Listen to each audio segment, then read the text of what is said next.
ಶರಣು ಶರಣಾರ್ಥಿ ಎಲ್ಲ ಸಾಧಕರ ಮಾತು ಯೂಟ್ಯೂಬ್ ಚಾನಲ್ನ ನೋಡುಗರಿಗೂ ಎಲ್ಲರಿಗೂ ಸಾಧಕರ ಮಾತು ಯೂಟ್ಯೂಬ್ ಚಾನಲ್ಗೆ ಸ್ವಾಗತ. ಜಗದ್ಗುರು ಶಾಖಾ ಮಠ ಸಾಣೆಹಳ್ಳಿನಲ್ಲಿ ಇದ್ದೀವಿ. ನಾವು ಇಲ್ಲಿ ಬಂದಿರೋದು ನಮ್ಮ ಶಾಖಾ ಮಠದ ಪಟ್ಟಾಧ್ಯಕ್ಷರು ಶ್ರೀ ಶ್ರೀ ಶ್ರೀ ಪಂಡಿತಾರಾಧ್ಯ ಶಿವಾಚಾರ್ಯ ಸ್ವಾಮಿಗಳನ್ನು ಭೇಟಿಯಾಗಲಿಕ್ಕೆ ಅಂತ ಹೇಳಿ ಬಂದಿದ್ದೀವಿ. ಅಯ್ಯೋ ದಡ್ಡ, ಎಲ್ಲರೂ ಪಾಸ್ ಆದರೆ ಫೇಲ್ ಆಗಾರೆ ಯಾರ? ಫೇಲ್ ಆಗದೆ ಪಾಸ್ ಆಗಲಿಕ್ಕಪ್ಪ. ಮತ್ತೆ ಕಟ್ಟು, ಮತ್ತೆ ಓದು, ಅನುಭವ ಬರುತ್ತೆ. ಮಠಾಧೀಶರಾಗಿಲ್ಲ ಅಂದರೆ ನೀವು ಏನಾಗ್ತಾ ಇದ್ರಿ ಶ್ರೀಗಳೇ? ಮಠಾಧೀಶರಾಗಬೇಕು ಅನ್ನೋಂಥ ಕನಸು ಮನಸ್ಸಿನಲ್ಲೂ ಇರಲಿಲ್ಲ. ನಾವೊಬ್ಬ ಒಳ್ಳೆಯ ಮೇಷ್ಟ್ರಾಗಬೇಕು ಅನ್ನೋಂಥ ಆಲೋಚನೆ ಇತ್ತು. ಭಾಳ ಅಂತಂದರೆ ಒಂದು ಪ್ರಾಥಮಿಕ ಶಾಲೆ ಅಥವಾ ಹೈಸ್ಕೂಲು. ಶರಣು ಶರಣಾರ್ಥಿ ಎಲ್ಲ ಸಾಧಕರ ಮಾತು ಯೂಟ್ಯೂಬ್ ಚಾನಲ್ನ ನೋಡುಗರಿಗೂ ಏನಿವತ್ತು ಶರಣು ಶರಣಾರ್ಥಿ ಅಂತ ಎಲ್ಲ ಬರ್ತಾ ಇದೆ. ಹಾಯ್ ಹಲೋ ನಮಸ್ಕಾರ ಇದೆಲ್ಲ ಎಲ್ಲೋಯ್ತು ಅಂತ ಯೋಚನೆ ಮಾಡ್ತಾ ಇದ್ದೀರಾ? ಹೌದು, ಇವತ್ತಿನ ಎಪಿಸೋಡೇ ಆಗಿದೆ. ಏಕೆಂದರೆ ಎಪಿಸೋಡ್ಗೆ ತಕ್ಕನಾಗಿ ಇದುವರೆಗೂ ನಾವು ಇಂಟ್ರೊಡಕ್ಷನ್ ಕೊಟ್ಕೊಂಡು ಬಂದಿದ್ದೀವಿ ಅಲ್ವಾ? ಸೊ ಹಾಗಾಗಿ ಶರಣು ಶರಣಾರ್ಥಿ ಇಂದನೇ ಸ್ಟಾರ್ಟ್ ಮಾಡೋಣ ಇವತ್ತಿನ ಕಾರ್ಯಕ್ರಮನ ಅಂತ ಹೇಳ್ಬಿಟ್ಟು ಎಲ್ಲರಿಗೂ ಸಾಧಕರ ಮಾತು ಯೂಟ್ಯೂಬ್ ಚಾನಲ್ಗೆ ಸ್ವಾಗತ. ಇನ್ನು ಯಾರ್ಯಾರು ನಮ್ಮ ಚಾನಲ್ನ ಸಬ್ಸ್ಕ್ರೈಬ್ ಮಾಡ್ಕೊಂಡಿಲ್ಲ ಅವ್ರು ಎಲ್ಲರೂ ಬೇಗ ಹೋಗಿ ನಮ್ಮ ಚಾನಲ್ನ ಸಬ್ಸ್ಕ್ರೈಬ್ ಮಾಡ್ಕೊಳ್ಳಿ ಅಂತ ಹೇಳ್ತಾ ಇವತ್ತಿನ ಕಾರ್ಯಕ್ರಮನ ಶುರು ಮಾಡೋಣ. ಇವತ್ತಿನ ನಮ್ಮ ಕಾರ್ಯಕ್ರಮದ ಬಗ್ಗೆ ಹೇಳಬೇಕು ಅಂತ ಅಂದರೆ, ಇವತ್ತು ನಾನು ಶರಣು ಅಂತ ಹೇಳಿದಾಗೆ ನಿಮ್ಗೊಂದು ಹಿಂಟ್ ಸಿಕ್ಕಿರ್ಬೋದು, ಎಲ್ಲೋ ಯಾವುದೋ ಮಠಕ್ಕೆ ಹೋಗಿದ್ದಾರೆ ಮೇಡಮ್ ಅಂತ ಹೇಳ್ಬಿಟ್ಟು. ಹೌದು, ನಾವು ಇವತ್ತು ಒಂದು ಕೂಡ ಯಾಕೆಂದರೆ ಲಾಸ್ಟ್ ಎಪಿಸೋಡು ತುಂಬ ರಿಕ್ವೆಸ್ಟೆಡ್ ಎಪಿಸೋಡ್ ಆಗಿತ್ತು. ಇದು ಕೂಡ ಅಷ್ಟೇ, ನಮ್ಮ ಚಾನಲ್ನ ಆರಂಭ ಮಾಡಾದಮೇಲೆ ಪಾಂಡವಮಟ್ಟಿ ಶ್ರೀಗಳನ್ನ ಸಂದರ್ಶನ ಮಾಡಾದಮೇಲೆ ಇದು ಕೂಡ ತುಂಬ ಏನಂದರೆ ತುಂಬ ಜನ ಕೇಳ್ತಾಯಿದ್ರು. ಇವತ್ತಿನ ಎಪಿಸೋಡ್ನ ತುಂಬ ಜನ ಕೇಳ್ತಾಯಿದ್ರು. ಈಗ ಒಂದು ವರ್ಷದಿಂದನೂ ಕೇಳ್ತಾ ಇದ್ರಿ ಇವತ್ತಿನ ಎಪಿಸೋಡ್ ಬಗ್ಗೆ. ಸೊ ನಿಮ್ಮ 1 ವರ್ಷದ ಬೇಡಿಕೆ ಇವತ್ತು ಈಡೇರ್ತಾ ಇದೆ. ತರಳುಬಾಳು ಜಗದ್ಗುರು ಶಾಖಾ ಮಠ ಸಾಣೆಹಳ್ಳಿನಲ್ಲಿ ಇದ್ದೀವಿ. ನಾವು ಇಲ್ಲಿ ಬಂದಿರೋದು ನಮ್ಮ ಶಾಖಾ ಮಠದ ಪಟ್ಟಾಧ್ಯಕ್ಷರು ಶ್ರೀ ಶ್ರೀ ಶ್ರೀ ಪಂಡಿತಾರಾಧ್ಯ ಶಿವಾಚಾರ್ಯ ಸ್ವಾಮಿಗಳನ್ನು ಭೇಟಿಯಾಗಲಿಕ್ಕೆ ಅಂತ ಹೇಳಿ ಬಂದಿದ್ದೀವಿ. ನಮ್ಮ ಸಾಧಕರ ಮಾತು ಮೂಲಕ ನಿಮ್ಮ ಮುಂದೆ ಅವರನ್ನು ಕರೆತರ್ತಾ ಇದ್ದೀವಿ. ಇನ್ನು ಹೆಚ್ಚು ನಾನು ಅವ್ರ ಬಗ್ಗೆ ಏನು ಹೇಳಲ್ಲ, ಅವರೇ ಎಲ್ಲ ಹೇಳ್ತಾರೆ. ಬನ್ನಿ ನಮ್ಮ ಶ್ರೀಗಳನ್ನು ಅವರ ಪಾದಗಳಿಗೆ ಪಡಮಟ್ಟು ಕಾರ್ಯಕ್ರಮನ ಆರಂಭ ಮಾಡೋಣ. ಇವಾಗ ನಮ್ಮ ಶ್ರೀಗಳು ನಮ್ಮ ಸಾಧಕರ ಮಾತು ವೇದಿಕೆಯಲ್ಲಿ ಇದ್ದಾರೆ. ಅವರನ್ನು ಸ್ವಾಗತ ಮಾಡೋಣ. ಸಾಧಕರ ಮಾತು ಕಾರ್ಯಕ್ರಮಕ್ಕೆ ಸ್ವಾಗತ ಮಾಡೋಣ. ನಿಮ್ಮ ಒಂದಷ್ಟು ಕ್ವಶನ್ಸ್ನ ನಾನು ತೊಗೊಂಡು ಬಂದಿದ್ದೀನಿ, ಅದಕ್ಕೆ ನಮ್ಮ ಶ್ರೀಗಳು ಉತ್ತರ ಕೊಡ್ತಾರೆ. ಬನ್ನಿ ಶ್ರೀಗಳನ್ನು ಸಾಧಕರ ಮಾತು ಕಾರ್ಯಕ್ರಮಕ್ಕೆ ಸ್ವಾಗತ ಮಾಡೋಣ. ನಮಸ್ಕಾರ ಶ್ರೀಗಳೇ. ಶರಣು ಶರಣಾರ್ಥಿ ಶ್ರೀಗಳೇ. ಹೇಗಿದ್ದೀರಾ ಶ್ರೀಗಳೇ? ನೀವೇ ನೋಡ್ತಾ ಇದ್ದೀರಲ್ಲ? ಹೌದು, ನೋಡ್ತಾ ಇದ್ದೀವಿ. ನಿಮ್ಮ ಪೂರ್ವಾಶ್ರಮದ ಬಗ್ಗೆ ಒಂದು 4 ಮಾತು ಹೇಳ್ತೀರಾ ಅಂತಂದರೆ ಶ್ರೀಗಳೇ ಏನು ಹೇಳ್ತೀರಾ? ಸಾಮಾನ್ಯವಾಗಿ ಸ್ವಾಮಿಗಳಾದಂಥವ್ರು ಪೂರ್ವಾಶ್ರಮದ ಬಗ್ಗೆ ಹೆಚ್ಚು ಹೇಳ್ಕೋಬಾರ್ದು ಅಂತ ಹೇಳ್ತಾರೆ. ಆದರೆ ನೀವು ಕೇಳ್ತೀರಿ ಅನ್ನೋ ಕಾರಣಕ್ಕೆ ಹೇಳ್ತೀವಿ. ನಾವು ಮೂಲತಃ ಧಾರವಾಡ ಜಿಲ್ಲೆ ರಾಣೆಬೆನ್ನೂರು ತಾಲೂಕು ಹೆಡಿಯಾಲ ಗ್ರಾಮದವರು. ಆದರೆ ಅದಕ್ಕಿಂತ ಪೂರ್ವದಲ್ಲಿ ನಮ್ಮ ಪೂರ್ವಾಶ್ರಮದ ತಂದೆ ತಾಯಿಗಳು ಹುಟ್ಟಿ ಬೆಳೆದದ್ದು ಅದೇ ಧಾರವಾಡ ಜಿಲ್ಲೆಯ ಬ್ಯಾಡಗಿ ತಾಲೂಕಿನ ಅಣೂರಲ್ಲಿ ಅವ್ರದ್ದೊಂದು ಗೌಡ್ಕಿ ಮನೆತನ. ಆದರೆ ನಮ್ಮ ಪೂರ್ವಾಶ್ರಮದ ತಂದೆಯವರು ಸಿರಿಗೆರೆಯ ಶಿವಕುಮಾರ ಶಿವಾಚಾರ್ಯ ಮಹಾಸ್ವಾಮಿಗಳವರ ಪರಮ ಭಕ್ತರಾಗಿದ್ದರು.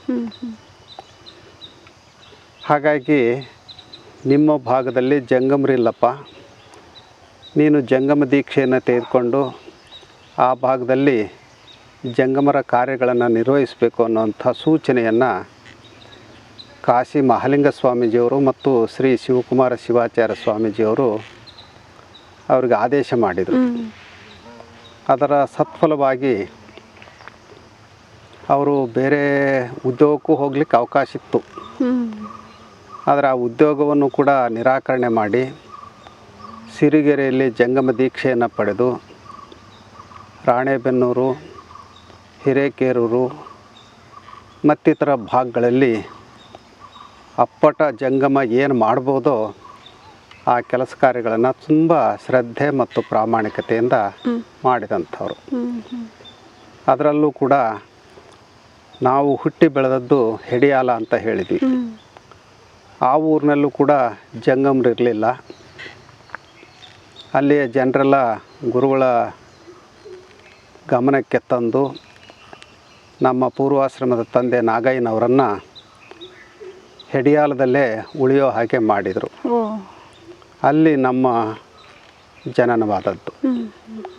ನಂತರ ಅಲ್ಲೇ ನಮ್ಮ ಪ್ರಾಥಮಿಕ ಶಾಲೆ ಪೂರೈಸಿದ್ವಿ.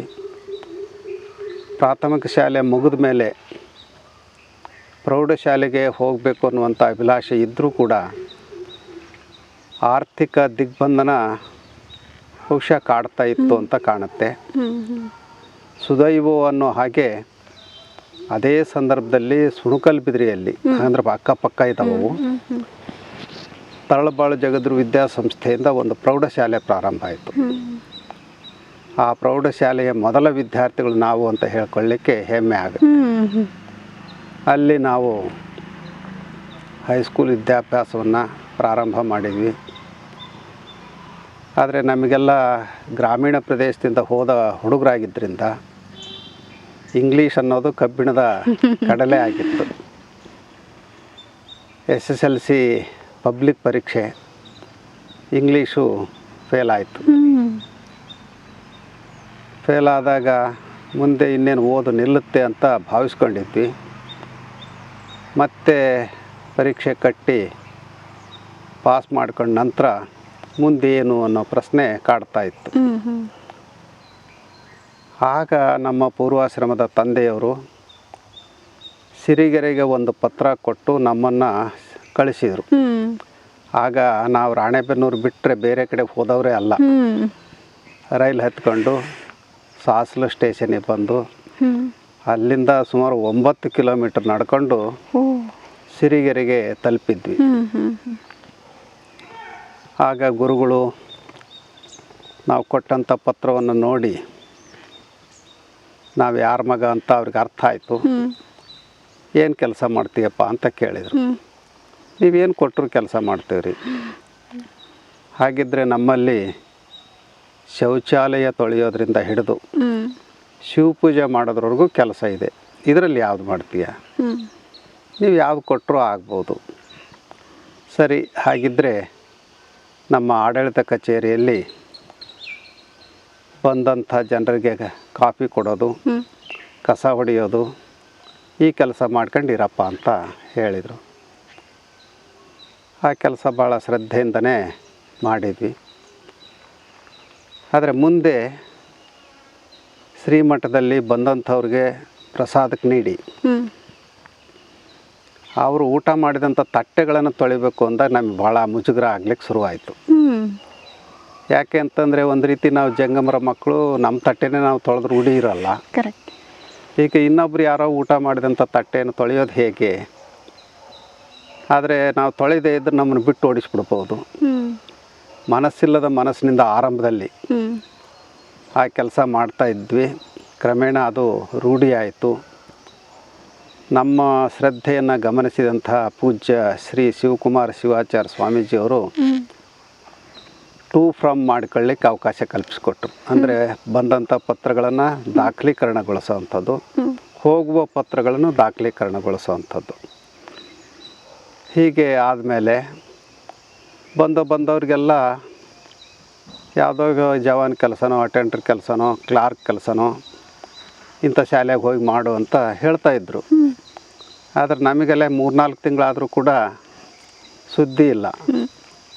ಇದೇನಪ್ಪ ಬಂದವ್ರಿಗೆಲ್ಲ ಕೊಡ್ತಾರೆ, ನಾವು ಇಷ್ಟೊಂದು ಕೆಲಸ ಮಾಡ್ತಾಯಿದ್ದೀವಿ, ನಮಗೊಂದು ಉದ್ಯೋಗ ಕೊಡ್ತಾ ಇಲ್ವಲ್ಲ. ಜೂನ್ ಬಂತು. ಗುರುಗಳು ಕಾಲೇಜಿಗೆ ಸೇರಪ್ಪ PUCಗೆ ಅಂದರು. ನಮಗೆ PUC ಓದಬೇಕು ಅನ್ನೋಂಥ ಹಂಬಲ ಇತ್ತು. ಆದರೆ ಆರ್ಥಿಕ ದಿಗ್ಬಂಧನ ನಮ್ಮನ್ನು ತಡಿತಾ ಇತ್ತು. ಇಲ್ಲ, ನಮ್ಮ ಮನೆಯವ್ರ ಕಡೆ ಓದ್ಸೋಕ್ಕಾಗಲ್ಲ. ಅಯ್ಯೋ ದಡ್ಡ, ಅವ್ರು ಯಾಕೆ ಓದಿಸ್ಬೇಕು, ನಮ್ಮ ಮಠದಿಂದ ನಾವು ಓದಿಸ್ತೀವಿ, ಓದು. ಸರಿ, ಮತ್ತು ನಮ್ಮ ಓದು PUC ಪ್ರಾರಂಭ ಆಯಿತು ಅಲ್ಲೇ ಸಿರಿಗೆರೆಯಲ್ಲಿ. ಅದೇನು ದುರ್ದೈವೋ ಸುದೈವೋ PUCನೂ ಇಂಗ್ಲೀಷ್ನಲ್ಲಿ ಫೇಲ್ ಆಯಿತು. ಅದು ಎಷ್ಟು ಒಂದು 3-4 ವರ್ಷ ಗ್ಯಾಪ್ ಇತ್ತ ಶ್ರೀಗಳೇ? ಇಲ್ಲ ಯಾಕೆ ಗ್ಯಾಪ್ ಇಲ್ಲವೇ ಇಲ್ಲ. ಗ್ಯಾಪ್ ಇಲ್ಲ. ಫೇಲ್ ಆದ ತಕ್ಷಣ ಗುರುಗಳಿಗೆ ಮುಖ ತೋರಿಸೋದು ಹೇಗೆ? ತಪ್ಪಿಸ್ಕೊಂಡು ಓಡಾಡ್ತಾ ಇದ್ವಿ. ಆಗ ಗುರುಗಳು ನಮ್ಮನ್ನು ಕರೆಸಿ ನಮ್ಮ ಪೇಲುವಾದಂಥ ಮುಖವನ್ನು ನೋಡಿ, ಅಯ್ಯೋ ದಡ್ಡ, ಎಲ್ಲರೂ ಪಾಸ್ ಆದರೆ ಫೇಲ್ ಆಗೋರು ಯಾರ? ಫೇಲ್ ಆಗೋದೇ ಪಾಸ್ ಆಗಲಿಕ್ಕಪ್ಪ. ಮತ್ತೆ ಕಟ್ಟು, ಮತ್ತೆ ಓದು, ಅನುಭವ ಬರುತ್ತೆ. ಬಹುಶಃ ಯಾವ ತಂದೆ ತಾಯಿಗಳು ಕೂಡ ಇಂಥ ಮಾತುಗಳನ್ನು ಹೇಳಲಿಕ್ಕೆ ಸಾಧ್ಯ ಇಲ್ಲ. ಭಾಳ ಅಂದ್ರೆ ತಂದೆ ತಾಯಿಗಳು ಏನು ಹೇಳ್ಬೋದಾಯಿತು? ಇಷ್ಟೆಲ್ಲ ಕಷ್ಟಪಟ್ಟು ನಾವು ಕೂಲಿ ನಾಲಿ ಮಾಡಿ ನಿನಗೆ ಹಣ ಕೊಟ್ಟು ಓದಿಸಿದ್ವಿ, ನೀನು ಫೇಲ್ ಆಗಿದೆಯಾ ಅಂತಂದರೆ ಓದ್ಲಿಕ್ಕೆ ನಾಲಾಯಕಿದೆಯಾ, ಯಾರ್ದಾರ ಮನೆಯಲ್ಲಿ ದನ ಕಾಯಿ ಇಲ್ಲ ಸಂಬಳ ಇರು ಅಂತ ಹೇಳ್ತಿದ್ರು. ಆದರೆ ಗುರುಗಳು ಹೇಳಿದಂಥ ಮಾತು, ಫೇಲ್ ಆದರೆ ಏನತ್ತೋ, ಎಲ್ಲರೂ ಪಾಸ್ ಆಗೋದವ್ರು ಫೇಲ್ ಆಗೋರು ಯಾರು? ಆಕಾಶನೇ ತಲೆ ಮೇಲೆ ಬಿದ್ದಂಗೆ ಮಾಡ್ತೀಯಲ್ಲ, ಮತ್ತೆ ಕಟ್ಟು, ಮತ್ತೆ ಓದು. ಆ ತಾಯ್ತನದ ಪ್ರೀತಿ ಇದೆಯಲ್ಲ, ಮತ್ತೆ ನಮ್ಮನ್ನು ಓದಲಿಕ್ಕೆ ಪ್ರೇರಣೆಯನ್ನು ನೀಡ್ತು.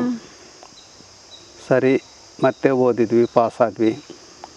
ನಂತರ ಡಿಗ್ರಿ ಸೇರು ಅಂತ ಹೇಳಿ ಅಲ್ಲೇ ಸಿರಿಗೆರೆಯಲ್ಲಿ ಡಿಗ್ರಿ ಕಾಲೇಜ್ ಇತ್ತು. ನಾವು ತತ್ವಶಾಸ್ತ್ರ ಮತ್ತು ಕನ್ನಡ ಪ್ರಧಾನ ವಿಷಯಗಳನ್ನಾಗಿ ಆಯ್ಕೆ ಮಾಡಿಕೊಂಡು ಸೇರಿದ್ವಿ. ಮತ್ತು ಅಲ್ಲೂ ಕೂಡ ಇಂಗ್ಲೀಷ್ನಲ್ಲಿ ಪ್ರಥಮ ವರ್ಷದಲ್ಲಿ, ದ್ವಿತೀಯ ವರ್ಷದಲ್ಲಿ ಫೇಲ್ ಆದ್ವಿ. ನಾವು ಭಾಳ ಖುಷಿಯಿಂದ ಹೇಳ್ಕೊಳ್ತೇವೆ ಇದನ್ನು. ಫೇಲ್ ಆಗೋದ್ರಲ್ಲಿ ನಮ್ಮದೊಂದು ದೊಡ್ಡ ದಾಖಲೆ. ಆದರೆ ಗುರುಗಳು ಎಂದೂ ನೀನು ಯಾಕೆ ಫೇಲ್ ಆಗಿದೆಯಾ ಅಂತ ಬೇಸರ ಪಟ್ಕೊಳ್ಳಿಲ್ಲ, ನಮ್ಮ ಮೇಲೆ ದಬ್ಬಾಳಿಕೆ ಮಾಡಲಿಲ್ಲ. ಬದಲಾಗಿ ಭಾಳ ಪ್ರೀತಿಸುವಂಥ ಗುಣವನ್ನು ಬೆಳೆಸ್ಕೊಂಡ್ರು. ಅದರ ಸತ್ಫಲವೋ ಏನೋ ಗೊತ್ತಿಲ್ಲ, ಅಂತಿಮ BAದಲ್ಲಿ ತತ್ವಶಾಸ್ತ್ರದಲ್ಲಿ ಮೈಸೂರು ವಿಶ್ವವಿದ್ಯಾಲಯಕ್ಕೆ ಪ್ರಥಮ ರ್ಯಾಂಕನ್ನು ನಾವು ಪಡೀಲಿಕ್ಕೆ ಅವಕಾಶ ಆಯಿತು.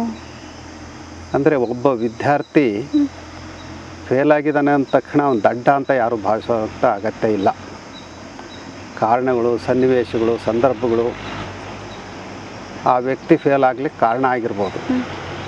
ಆದರೆ ಆ ವ್ಯಕ್ತಿಗೆ ಒಂದು ಸ್ಫೂರ್ತಿಯನ್ನು ತುಂಬಿದರೆ, ಪ್ರೋತ್ಸಾಹವನ್ನು ನೀಡಿದರೆ, ಎಂಥ ದಡ್ಡನೂ ಕೂಡ ಜಾಣರ ಗುಂಪಿಗೆ ಸೇರ್ಲಿಕ್ಕೆ ಸಾಧ್ಯ ಅನ್ನೋದಕ್ಕೆ ನಾವೇ ಸಾಕ್ಷಿ.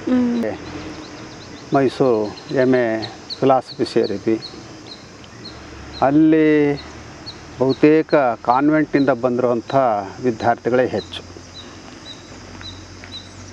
ಕನ್ನಡ ಮೀಡಿಯಮ್ನಲ್ಲಿ ಓದ್ದವ್ರು ತುಂಬ ಕಡಿಮೆ. ನಿಮ್ಮ ಸಹಪಾಠಿಗಳು? ಅದರಲ್ಲೂ ಅವರು ಮಾತಾಡ್ತಾ ಇರೋವಂಥ ಇಂಗ್ಲೀಷ್ ನಮಗೆ ಅರ್ಥನೇ ಆಗ್ತಿರಲಿಲ್ಲ. ಅಲ್ಲಿ ಪಾಠ ಮಾಡ್ತಾ ಇದ್ದದ್ದು ಇಂಗ್ಲೀಷ್ನಲ್ಲೇ. ಆದರೆ ನಮ್ಮ ಪ್ರೊಫೆಸರ್ AL ಶಿವರುದ್ರಪ್ಪನವರು ಅಂತ ಇದ್ದರು. ಅವ್ರಿಗೂ ಮಠಕ್ಕೂ ಮೊದಲಿಂದನೂ ಒಂದು ಅವಿನಾಭಾವ ಸಂಬಂಧ ಇತ್ತು. ಅವರು ಹೇಳಿದರು, ನೀನೇನು ಹೆದರಬೇಡಪ್ಪ, ಇಂಗ್ಲೀಷ್ನಲ್ಲೇ ಬರೀಬೇಕು ಅಂತ ಏನಿಲ್ಲ, ಕನ್ನಡದಲ್ಲಿ ಸಾಕಷ್ಟು ಪುಸ್ತಕಗಳಿದ್ದಾವೆ, ಪಾಠ ಇಂಗ್ಲೀಷ್ನಲ್ಲೇ ನಡಲಿ, ಅದನ್ನು ಕೇಳು, ನಿನಗೆ ಅರ್ಥ ಆಗದೆ ಇದ್ರೆ ಮತ್ತೆ ನಮ್ಮ ಮನೆಗೆ ಬಂದು ಮಾತಾಡು ಅಂತ ಹೇಳಿ ಪ್ರೋತ್ಸಾಹವನ್ನು ಕೊಟ್ಟರು. ಇಂಗ್ಲೀಷ್ನಲ್ಲೇ ಪಾಠ ಕೇಳಿ ಕನ್ನಡದಲ್ಲೇ ನಮ್ಮ ಉತ್ತರವನ್ನು ಬರೆದು ಅಲ್ಲೂ ಕೂಡ ಪ್ರಥಮ ರ್ಯಾಂಕನ್ನು ನಾವು ವಿಶ್ವವಿದ್ಯಾಲಯದಲ್ಲಿ ಪಡೀಲಿಕ್ಕೆ ಅವಕಾಶ ಆಯಿತು. ಇದು ನಮ್ಮ ಪೂರ್ವಾಶ್ರಮದ ಸ್ವಲ್ಪ ವಿವರಣೆ. ಎಜುಕೇಷನ್ ಇಲ್ಲಿವರೆಗೂ ಬಂತು, ಆಗೋದೇ ಇಲ್ಲ ಓದೋಕ್ಕೆ ಅಂತ ಅಂದ್ಕೊಂಡವರು MAವರೆಗೂ ಬಂದ್ರಿ, MA ಫಿಲಾಸಫಿವರೆಗೂ ಬಂದ್ರಿ. ಮಠಾಧೀಶರಾಗಿಲ್ಲ ಅಂದರೆ ನೀವು ಏನಾಗ್ತಾ ಇದ್ರಿ ಶ್ರೀಗಳೇ? ಅಥವಾ ನಿಮ್ದು ಏನಾದರೂ ಕನಸಿತ್ತಾ ನಾನು ಇದೇ ಆಗಬೇಕು ಅಂತ? ಮಠಾಧೀಶರಾಗಬೇಕು ಅನ್ನೋಂಥ ಕನಸು ಮನಸ್ಸಿನಲ್ಲೂ ಇರಲಿಲ್ಲ. ನಾವು ಒಬ್ಬ ಒಳ್ಳೆಯ ಮೇಷ್ಟ್ರಾಗಬೇಕು ಅನ್ನೋಂಥ ಆಲೋಚನೆ ಇತ್ತು. ಭಾಳ ಅಂತಂದರೆ ಒಂದು ಪ್ರಾಥಮಿಕ ಶಾಲೆ ಅಥವಾ ಹೈಸ್ಕೂಲು ಈ ಮಟ್ಟದಲ್ಲಿ ಒಬ್ಬ ಶಿಕ್ಷಕ ಆಗಬೇಕು ಅನ್ನೋಂಥ ಆಸಕ್ತಿ ಇತ್ತು. ನಾವು MA ಅಂತಿಮದಲ್ಲಿದ್ದಾಗ ನಮ್ಮ ಗುರುಗಳು ಒಂದು ಸಾರಿ ಮೈಸೂರಿಗೆ ಬಂದರು. ಅವ್ರು ಬಂದಾಗಲ್ಲೇ ನಮ್ಮ ಹಾಸ್ಟೆಲ್ನಲ್ಲೇ ಉಳ್ಕೊಳ್ತಾ ಇದ್ದರು. ಜೊತೆಗೆ ಪೂಜೆ ಪ್ರಸಾದ ನಡೀತಾ ಇತ್ತು. ಹಾಗೆ ಬಂದಂಥವರು ಪೂಜೆ ಮಾಡ್ಕೊಂಡು ಪ್ರಸಾದ ಸ್ವೀಕಾರ ಮಾಡೋ ಸಂದರ್ಭದಲ್ಲಿ ಮುಂದೆ ಏನು ಮಾಡಬೇಕು ಅಂತ ಇದೆಯಪ್ಪ ಅಂತ ಕೇಳಿದರು. ಏನು ಯೋಚನೆ ಮಾಡಿಲ್ಲ ಅಂತ. ನೀನು ಸ್ವಾಮಿ ಆಗಬೇಕು ಅಂತ ನಮ್ಮ ಇಷ್ಟ ಅಪ್ಪ ಅಂದರು. ನಾವು ಏನು ಯೋಚನೆ ಮಾಡಲಿಲ್ಲ, ಆಗ್ಬೋದು ಅಂದ್ವಿ. ಸರಿ, ಅವರು ಖುಷಿ ಪಟ್ಕೊಂಡ್ರು. ಮತ್ತೇನು ಚರ್ಚೆ ನಡೀಲಿಲ್ಲ. ವಾಪಸ್ ಸಿರಿಗೆರೆಗೆ ಬಂದರು. ಮರುದಿನದಿಂದ ನಮಗೆ ಆತಂಕ ಶುರುವಾಯಿತು. ಆ ಅರ್ಹತೆ ನಮ್ಮಲ್ಲಿ ಇದೆಯಾ? ಅದು ಇವತ್ತಿನ ಈ ವೈಜ್ಞಾನಿಕ ಯುಗದಲ್ಲಿ ಒಬ್ಬ ಮಠಾಧಿಪತಿ ಆಗೋದು ತುಂಬ ಕಷ್ಟದ ಕೆಲಸ. ಹಾಗಾಗಿ ಬೇಡ ಅನ್ನೋ ತೀರ್ಮಾನಕ್ಕೆ ಬಂದು ಗುರುಗಳಿಗೊಂದು ಪತ್ರ ಬರೀಬೇಕು ಅಂತ ಒಂದು ದೀರ್ಘವಾಗಿಯೇ ಪತ್ರ ಬರೆದ್ವಿ. ಮೊನ್ನೆ ನೀವು ಬಂದಾಗ ಕೇಳಿದ್ರಿ, ಏನು ಯೋಚನೆ ಮಾಡದೆ ಒಪ್ಪಿಗೆ ಸೂಚಿಸಿದ್ವಿ. ಈಗ ನಮಗೆ ಅನಿಸುತ್ತಾ ಇದೆ, ತೊಳಲಾಟ ಶುರುವಾಗಿದೆ, ನಮಗೆ ಅರ್ಹತೆ ಇಲ್ಲ. ಆದ್ದರಿಂದ ನಾವು ಮಠಾಧಿಪತಿ ಆಗದೆ ನಿಮ್ಮ ಅನೇಕ ಭಕ್ತರ ಹಾಗೆ ನೀವು ಹೇಳಿದಂಥ ಕೆಲಸ ಕಾರ್ಯಗಳನ್ನು ಮಾಡ್ಕೊಂಡು ಹೋಗ್ತೀವಿ. ಇದನ್ನು ಬರೆಯುವಾಗ ನಾವು ಒಂದು ನಿರ್ಣಯಕ್ಕೆ ಬಂದಿದ್ದೇನು ಅಂದರೆ, ನಮ್ಮ ಗುರುಗಳು ಭಾಳ ಸಿಟ್ಟಿನವರು. ಅವ್ರ ಮಾತಿಗೆ ಎದುರಾಡಿದರೆ ಅವ್ರಿಗೆ ಏನು ಬೇಕಾದರೂ ಶಿಕ್ಷೆ ಕೊಡ್ತಾರೆ ಅನ್ನೋಂಥ ವಾತಾವರಣ ಆಗಿತ್ತು. ಇಷ್ಟು ವರ್ಷ ನಮ್ಮನ್ನು ಓದಿಸಿದ್ದಾರೆ, ಬೆಳೆಸಿದ್ದಾರೆ. ಈಗ ನಾವು ಆಗಲ್ಲ ಅಂತ ಪತ್ರ ಬರೆದಾಗ ನಮ್ಮನ್ನು ಮಠದಿಂದ ಹೊರಗೆ ಹಾಕ್ತಾರೆ ಅನ್ನೋಂಥ ನಂಬಿಕೆ ಇಟ್ಕೊಂಡೆ ಆ ಪತ್ರ ಬರೆದ್ವಿ. ಒಂದು ಧೈರ್ಯ ಏನಿತ್ತು ಅಂದರೆ, ಹೆಂಗಿದ್ರು ಇನ್ನೊಂದು 2-3 ತಿಂಗಳಲ್ಲಿ MA ಮುಗಿಯುತ್ತೆ. ಇವರು ಮಠದಿಂದ ಹೊರಗೆ ಹಾಕಿದ್ರು, ಎಲ್ಲಾದರೂ ಒಂದು ಉದ್ಯೋಗ ಸಿಗುತ್ತೆ, ಹೊರಗೆ ಬದುಕಿದ್ರಾಯ್ತು ಅಂತ ಹೇಳಿ ಪತ್ರ ಬರೆದ್ವಿ. ಆವಾಗ ಭಾಳ ತಕ್ಷಣ ಅವಾಗ ಪತ್ರ ವ್ಯವಹಾರಗಳು, ಅಂಚೆ ಕಚೇರಿ ಈಗಿನಷ್ಟು ಅವಾಂತರ ಇರಲಿಲ್ಲ. ಈಗ ನೀವು ಮೊಬೈಲ್ನಲ್ಲಿ ಎಷ್ಟು ಬೇಗ ಮಾತಾಡ್ತೀರೋ ಅಷ್ಟೇ ಬೇಗ ಇವತ್ತು ಬರೆದಂಥ ಪತ್ರ ನಾಳೆನೇ ಮೈಸೂರಿಗೆ ಬರ್ತಾ ಇತ್ತು. ಹಾಗಾಗಿ ಅವ್ರು ಮರುದಿವಸನೇ ನಮಗೊಂದು ಪತ್ರ ಬರೆದ್ರು. ಈ ವಯಸ್ಸಿನಲ್ಲಿ ಯಾರಿಗಾದರೂ ಈ ಭಾವನೆ ಬರೋದು ಸಹಜನೇ.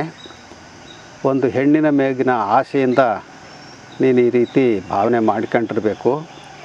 ಹೆಣ್ಣು ಕಟ್ಕೊಂಡವರು ಜೀವನ ಮಾಡ್ಬೋದು, ಬಿಟ್ಟವರು ಜೀವನ ಮಾಡ್ಬೋದು, ನೀನು ಆಲೋಚನೆ ಮಾಡು. ಇಡೀ ಸಮಾಜದ ಅಭ್ಯುದಯದ ಹಿನ್ನೆಲೆಯಲ್ಲಿ ನಾವು ಈ ಮಾತುಗಳನ್ನು ಹೇಳ್ತೇವೆ. ಸ್ವಾತಂತ್ರ್ಯ ನಿನಗೆ ಬಿಟ್ಟಿದ್ದು, ಬಹುಶಃ ಯಾರು ಈ ಸ್ವಾತಂತ್ರ್ಯ ಕೊಡಲ್ಲ. ನಮಗೆ ಆ ಹೆಣ್ಣು ಅನ್ನೋ ಪದ ಬಳಸಿದ್ರಲ್ಲ, ಅದು ತುಂಬ ಬೇಸರ ಆಯಿತು. ಮತ್ತು ನಾವು ಅವರಿಗೆ ಖಾರವಾಗಿ ಪತ್ರ ಬರೆದ್ವಿ. ಇಷ್ಟು ವರ್ಷ ತಮ್ಮ ಸಮ್ಮುಖದಲ್ಲೇ ನಾನು ಬೆಳೆದಿದ್ದೇನೆ, ನಮ್ಮ ರೀತಿ ನೀತಿಗಳು ಏನು ಅನ್ನೋದು ನಿಮಗೆ ಗೊತ್ತು.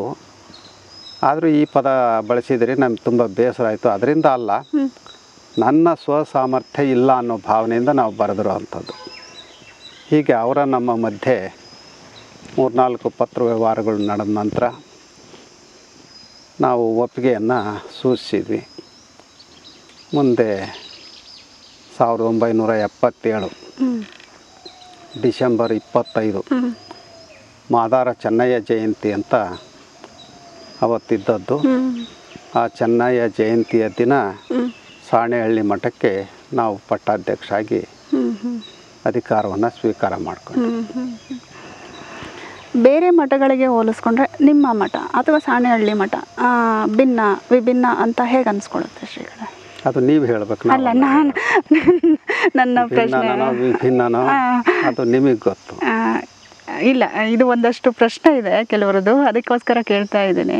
ಏನು ಪ್ರಶ್ನೆ ಇದೆ? ಬೇರೆ ಮಠಗಳಿಗೆ ಹೋಲಿಸ್ಕೊಂಡ್ರೆ ಇದು ತುಂಬ ಭಿನ್ನವಾಗಿ ಕೆಲಸ ಮಾಡ್ತಾ ಇದೆ, ಅದು ಹೇಗೆ ಸಾಧ್ಯ ಅಂತ ಹೇಳ್ಬಿಟ್ಟು ನಮ್ಮ ಶ್ರೀಗಳ ಯೋಚನಾ ಲಹರಿನೇ ಆಗಿರುತ್ತಾ? ಇದು ಬೇರೆ ಮಠಗಳಿಂದ ಭಿನ್ನ ಅಂತ ನಾವು ಹೇಳೋಲ್ಲ.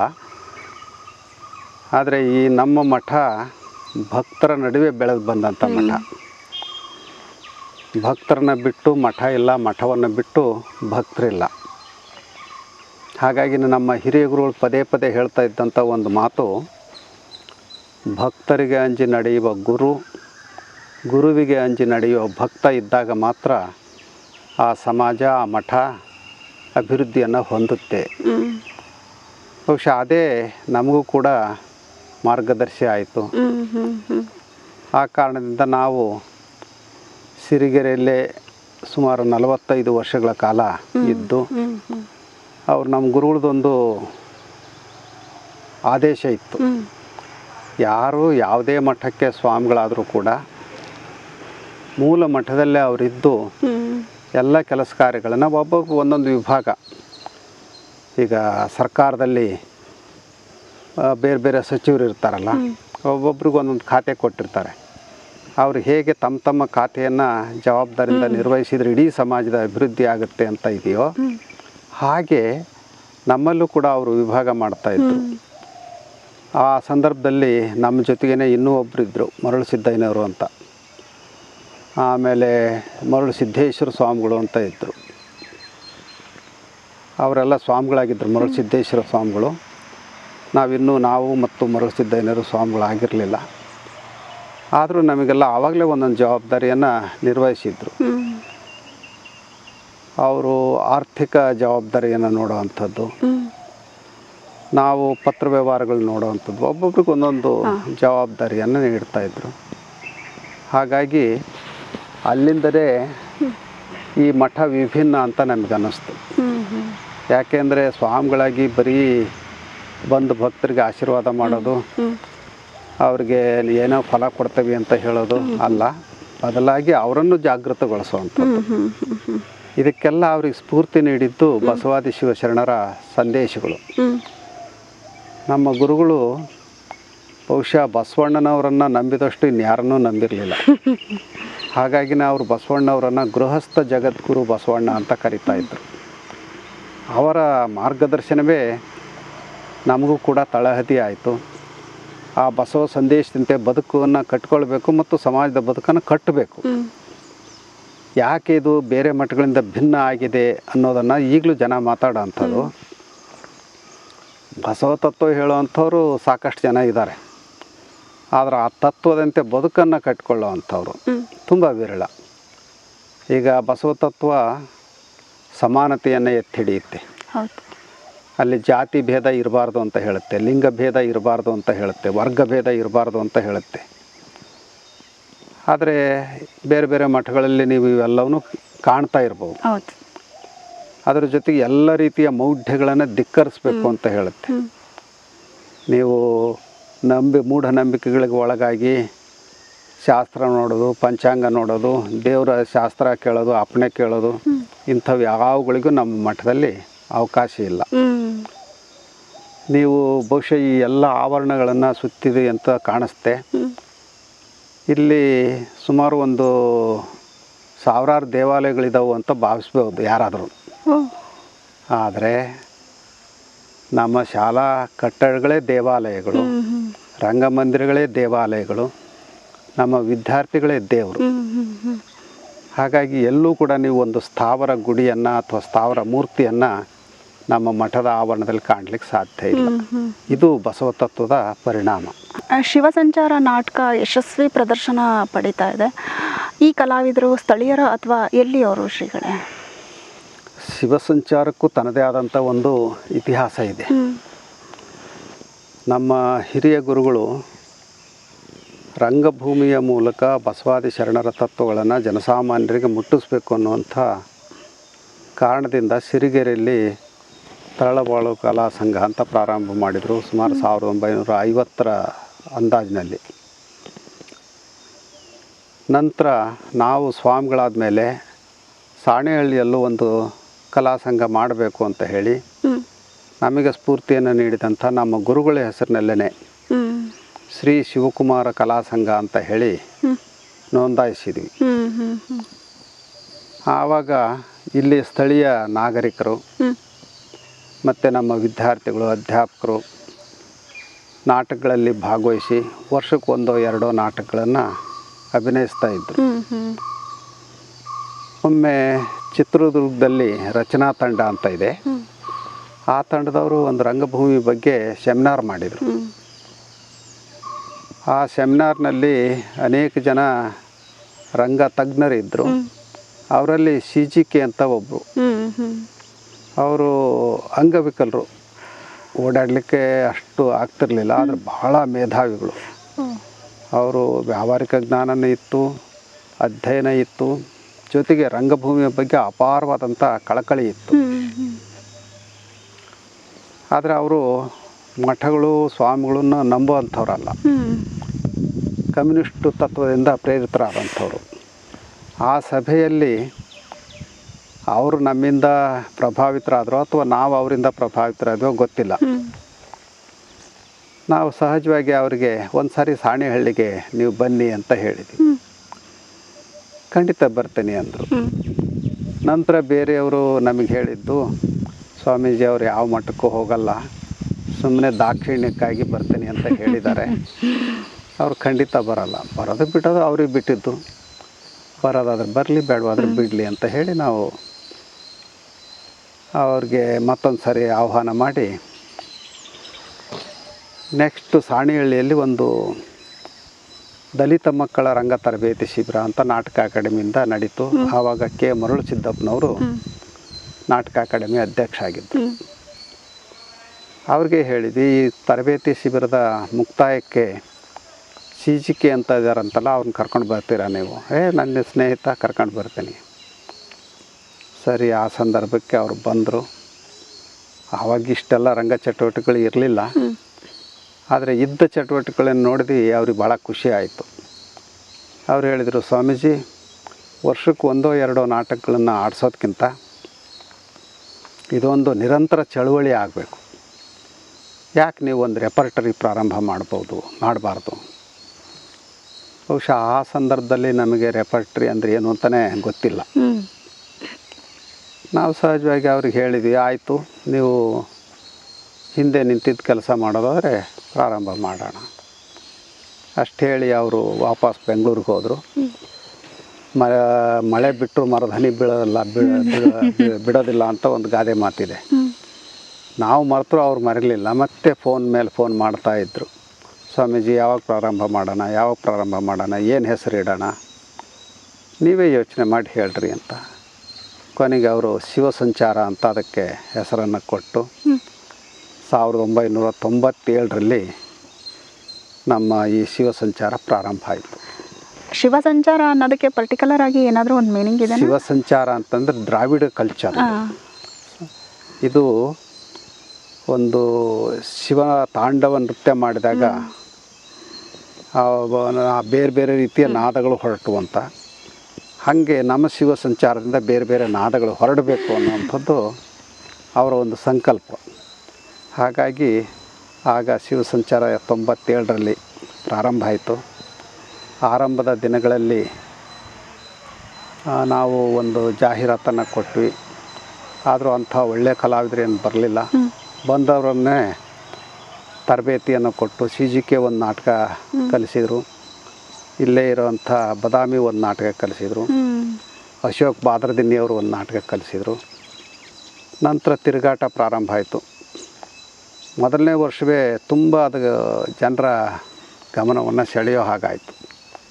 ಮೊದಲ ಹೆಜ್ಜೆ ಚೆನ್ನಾಗಿತ್ತು ಅಂತಂದರೆ ಗುರಿ ಮುಟ್ಟೋದು ಕಷ್ಟ ಏನಲ್ಲ ಅನ್ನೋ ಕಾರಣಕ್ಕೆ ಆವಾಗ ಸುಮಾರು 125 ಪ್ರದರ್ಶನಗಳನ್ನು ವರ್ಷದಲ್ಲಿ ಕೊಟ್ಟಿದ್ದರಿಂದ ಎಲ್ಲ ಕಡೆಯಿಂದನೂ ಬೆಂಬಲ ಸಿಗುತ್ತು. ನಂತರ ಪ್ರತಿ ವರ್ಷವೂ ಹೀಗೆ ಬೇರೆ ಬೇರೆ ಕಲಾವಿದರನ್ನ ಆಯ್ಕೆ ಮಾಡ್ಕೊಳ್ಳೋದು, ಅವರಿಗೆ ಬೇರೆ ಬೇರೆ ನಿರ್ದೇಶಕರಿಂದ 3 ನಾಟಕಗಳನ್ನು ಕಲಿಸೋದು, ಕರ್ನಾಟಕದ ಬೇರೆ ಬೇರೆ ಭಾಗಗಳಲ್ಲಿ ಕನಿಷ್ಠ 125ರಿಂದ 150 ಪ್ರದರ್ಶನಗಳನ್ನು ಒಂದು ವರ್ಷಕ್ಕೆ ಕೊಡೋದು. ಹೀಗೆ ಮಾಡಿ ಕೊನೆಗೆ 2008ರಲ್ಲಿ ಮೊದಲಿಂದನೂ ಒಂದು ಕನಸಿತ್ತು, ನಮ್ಮದೇ ಆದಂಥ ಒಂದು ರಂಗಶಾಲೆಯನ್ನು ಪ್ರಾರಂಭ ಮಾಡಬೇಕು. ಆವಾಗ ಒಳ್ಳೆ ಕಲಾವಿದರು ಸಿಗ್ತಾರೆ, ಪ್ರತಿ ವರ್ಷವೂ ಕಲಾವಿದರನ್ನ ಹುಡುಕೋದು ಕಷ್ಟ ಆಗುತ್ತೆ ಅಂತ ಹೇಳಿ ರಂಗಶಾಲೆಯನ್ನು ಪ್ರಾರಂಭ ಮಾಡಿ ಅವರಿಗೆ 1 ವರ್ಷ ತರಬೇತಿ, SLC ಪಾಸ್ ಆಗಿರಬೇಕು. ಅವರು SLC ಬೋರ್ಡ್ನಿಂದ ಅನುಮತಿ ಇರುತ್ತೆ. 1 ವರ್ಷ ತರಬೇತಿ ಅವರು ಪೂರ್ತಿ, ಆಮೇಲೆ ಮರು ವರ್ಷ ಸಂಚಾರಕ್ಕೆ ಬರಬೇಕು. ಈ ಹಿನ್ನೆಲೆಯಲ್ಲಿ ನಮ್ಮ ರಂಗಶಾಲೆಗೆ ವಿದ್ಯಾರ್ಥಿಗಳು ಎಲ್ಲ ಕಡೆಯಿಂದನೂ ಬರಲಿಕ್ಕೆ ಪ್ರಾರಂಭ ಮಾಡಿದರು. ಈಗ ರಂಗಶಾಲೆ ಕೂಡ ಚೆನ್ನಾಗಿ ನಡೀತಾ ಇದೆ. ಅದೇ ಕಲಾವಿದರು ಮರು ವರ್ಷ ಸಂಚಾರಕ್ಕೆ ಬರ್ತಾರೆ. ನೀವು ಶಾಲಾ ಕಾಲೇಜ್ ಸಮಯದಲ್ಲಿ ಏನಾದರೂ ನಾಟಕ, ನೃತ್ಯ ಈ ಥರದಲ್ಲಿ ಏನಾದರೂ ಭಾಗವಹಿಸ್ತಾ ಇದ್ದೀರಾ ಶ್ರೀಗಳೇ? ಯಾಕಂದರೆ ನೀವು ಹೇಳ್ತಾ ಇರೋದು ನೋಡಿದರೆ ಸ್ವಲ್ಪ ನಿಮಗೂ ರಂಗಭೂಮಿ ಬಗ್ಗೆ ಸ್ವಲ್ಪ ಇಂಟ್ರೆಸ್ಟ್ ಇದೆ ಅಂತ ಅನ್ನಿಸ್ತಾ ಇದೆ. ಹಿಂದೆ ಸಿರಿಗೆರೆ ವಿದ್ಯಾಸಂಸ್ಥೆಯಿಂದ ಸಿರಿಗೆರೆಯಲ್ಲಿ ಬೇರೆ ಬೇರೆ ರೀತಿಯ ಸ್ಪರ್ಧೆಗಳು ನಡೀತಾ ಇದ್ದವು. ಕ್ರೀಡಾ ಸ್ಪರ್ಧೆಗಳು, ಸಾಂಸ್ಕೃತಿಕ ಸ್ಪರ್ಧೆಗಳು, ಅದರಲ್ಲಿ ನಾಟಕವೂ ಕೂಡ ಇತ್ತು. ನಾವು ಸುಣ್ಕಲ್ಬಿದ್ರಿಯಲ್ಲಿ ಓದ್ತಾ ಇದ್ವಿ ಅಂತ ಹೇಳಿದ್ವಲ್ಲ, ಅಲ್ಲಿಂದನೂ ನಾವು ಕಬಡ್ಡಿ ಆಟದಲ್ಲಿ ಮತ್ತು ನಾಟಕದಲ್ಲಿ ಭಾಗವಹಿಸ್ತಾ ಇದ್ವಿ. ನಾವು ಆ ಸಂದರ್ಭದಲ್ಲಿ ಮಾಡಿದಂಥ ಒಂದು ನಾಟಕ ರತ್ತೋ ರತ್ತೋ ರಾಯನ ಮಗಳೇ ಅಂತ. ಅದರಲ್ಲಿ ನಮ್ಮದು ಕಾಮಾಕ್ಷಿ ಪಾತ್ರ, ಹೆಣ್ಣು ಪಾತ್ರ. ಆ ನಾಟಕ ಇಲ್ಲಿ ಎಲ್ಲರ ಗಮನ ಸೆಳೀತು. ಆಮೇಲೆ ಅದಕ್ಕಿಂತ ಮುಖ್ಯ, ಬಾಲ್ಯದಲ್ಲಿ ನಾವು ಅನೇಕ ನಾಟಕಗಳನ್ನು ಹಳ್ಳಿಯಲ್ಲಿ ಆಡ್ತಾ ಇರೋವಂಥವು ನೋಡ್ತಾ ಇದ್ವಿ ಬೆಳಕರಿಯವರೆಗೂ. ಅದು ನಮ್ಮ ಮೇಲೆ ಪ್ರಭಾವ ಬೀರಿತ್ತು. ನಂತರ ಸಿರಿಗೆರೆ ಬಂದ ಮೇಲೂ ಕೂಡ ಶರಣರ ನಾಟಕಗಳಲ್ಲಿ ಚಿಕ್ಕ ಪುಟ್ಟ ಪಾತ್ರಗಳನ್ನು ಮಾಡ್ತಾನೆ ಇದ್ವಿ.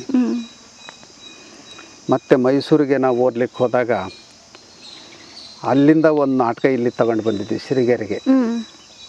ಅದು ಇದು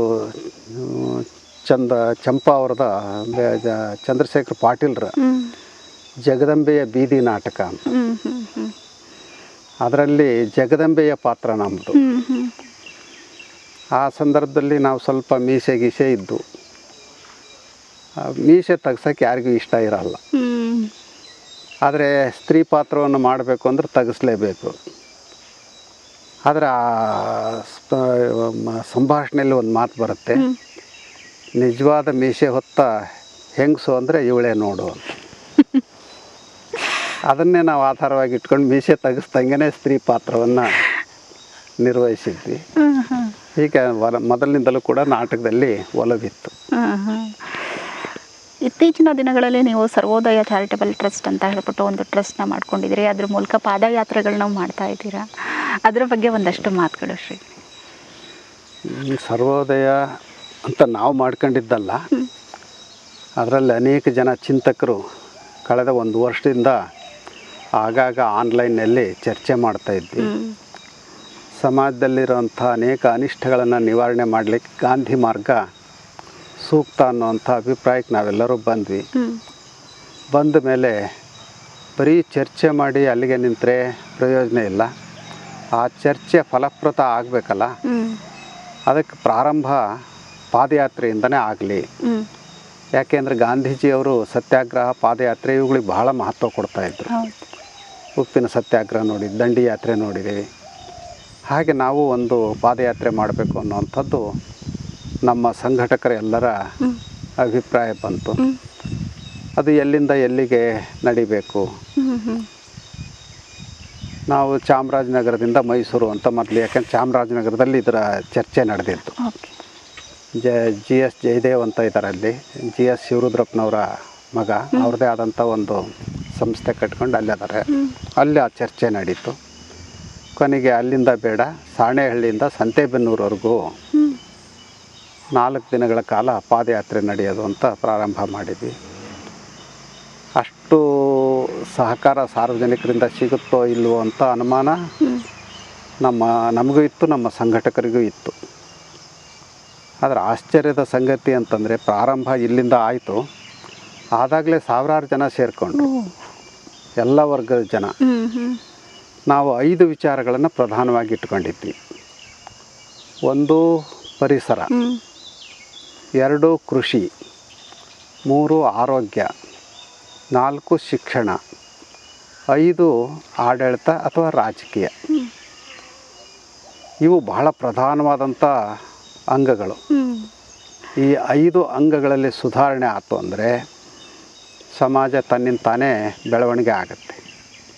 ಇಲ್ಲಿ ಏನಾದರೂ ಸ್ವಲ್ಪ ಎಡವಿದ್ವಿ ಅಂದರೆ ಸಮಾಜ ಆಳವಾದಂಥ ಗುಂಡಿಗೆ ಬೀಳುತ್ತೆ.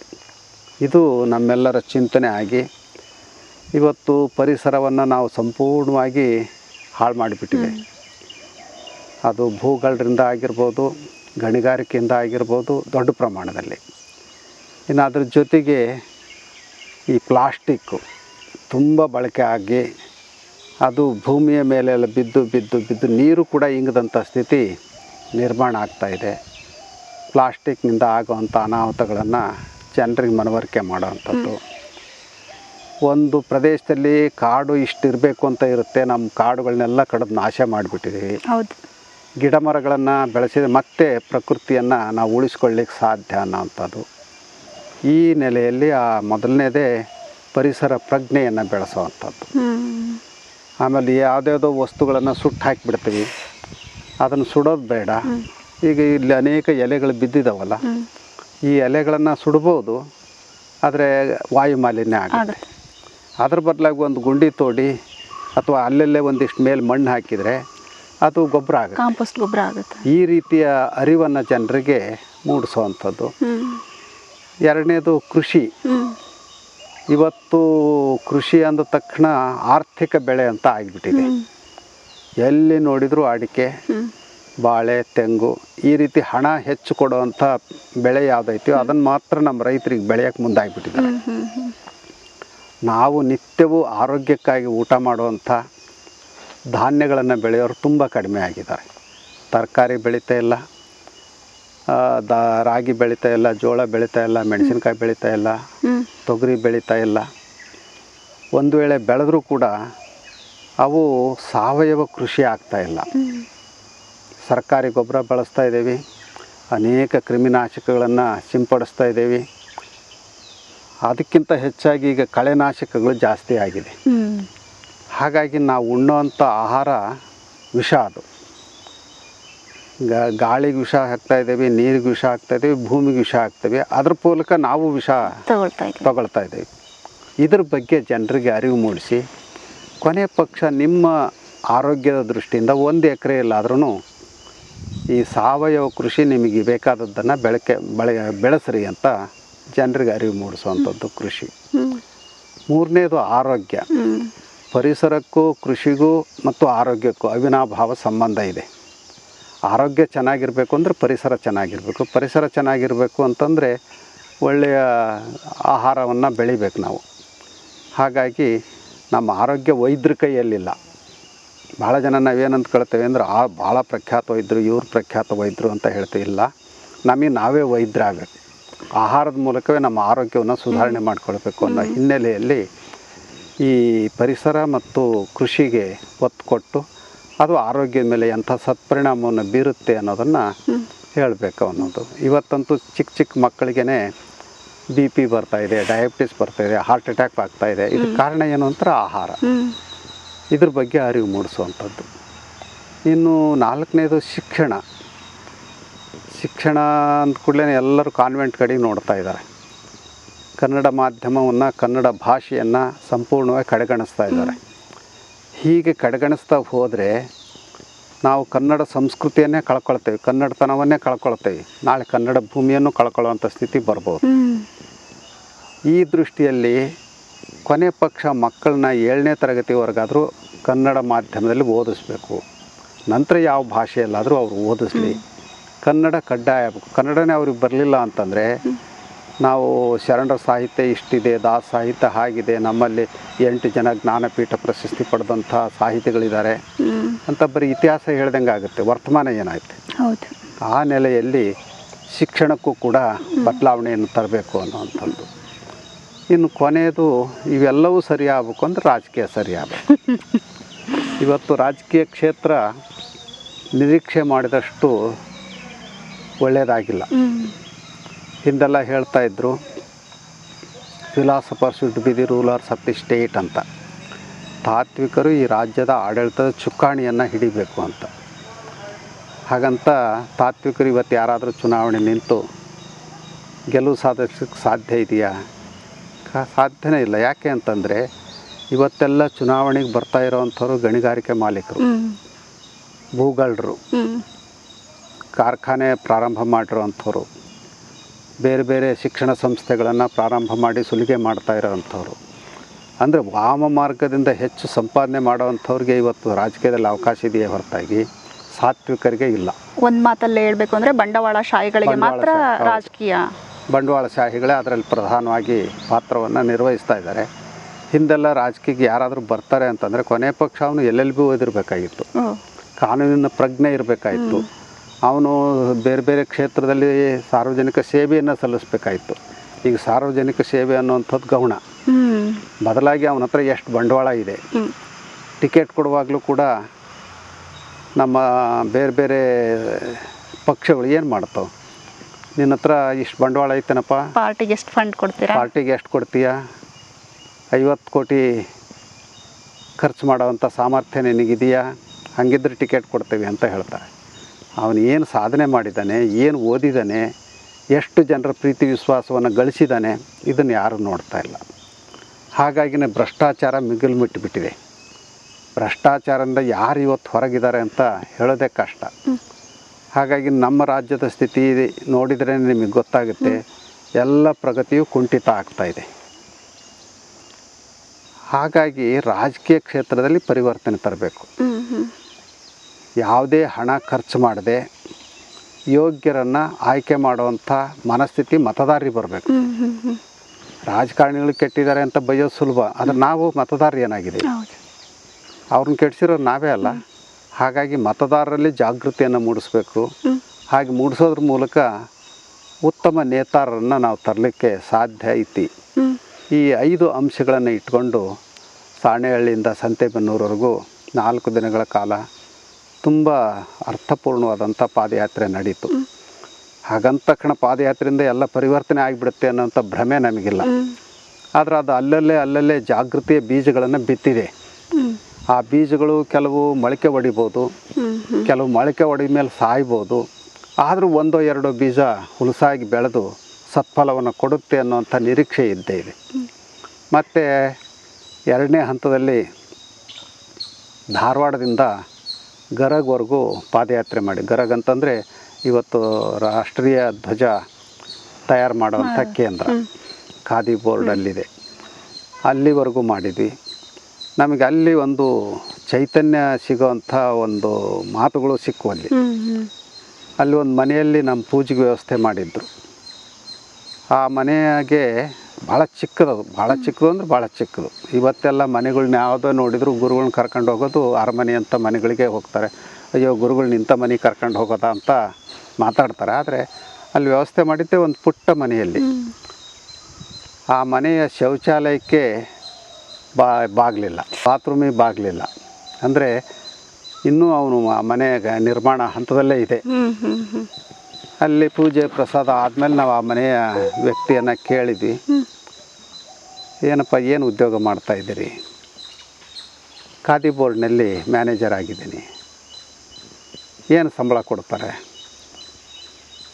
ತಿಂಗಳಿಗೆ 800 ರೂಪಾಯಿ ಕೊಡ್ತಾರೆ. 8,000 ತಿಂಗಳಿಗೆ 8,000 ಕೊಡ್ತಾರೆ ಅಂತ. ಬೇರೆ ಆದಾಯ ಏನರ ಇದೆಯಾ? ಇಲ್ಲ.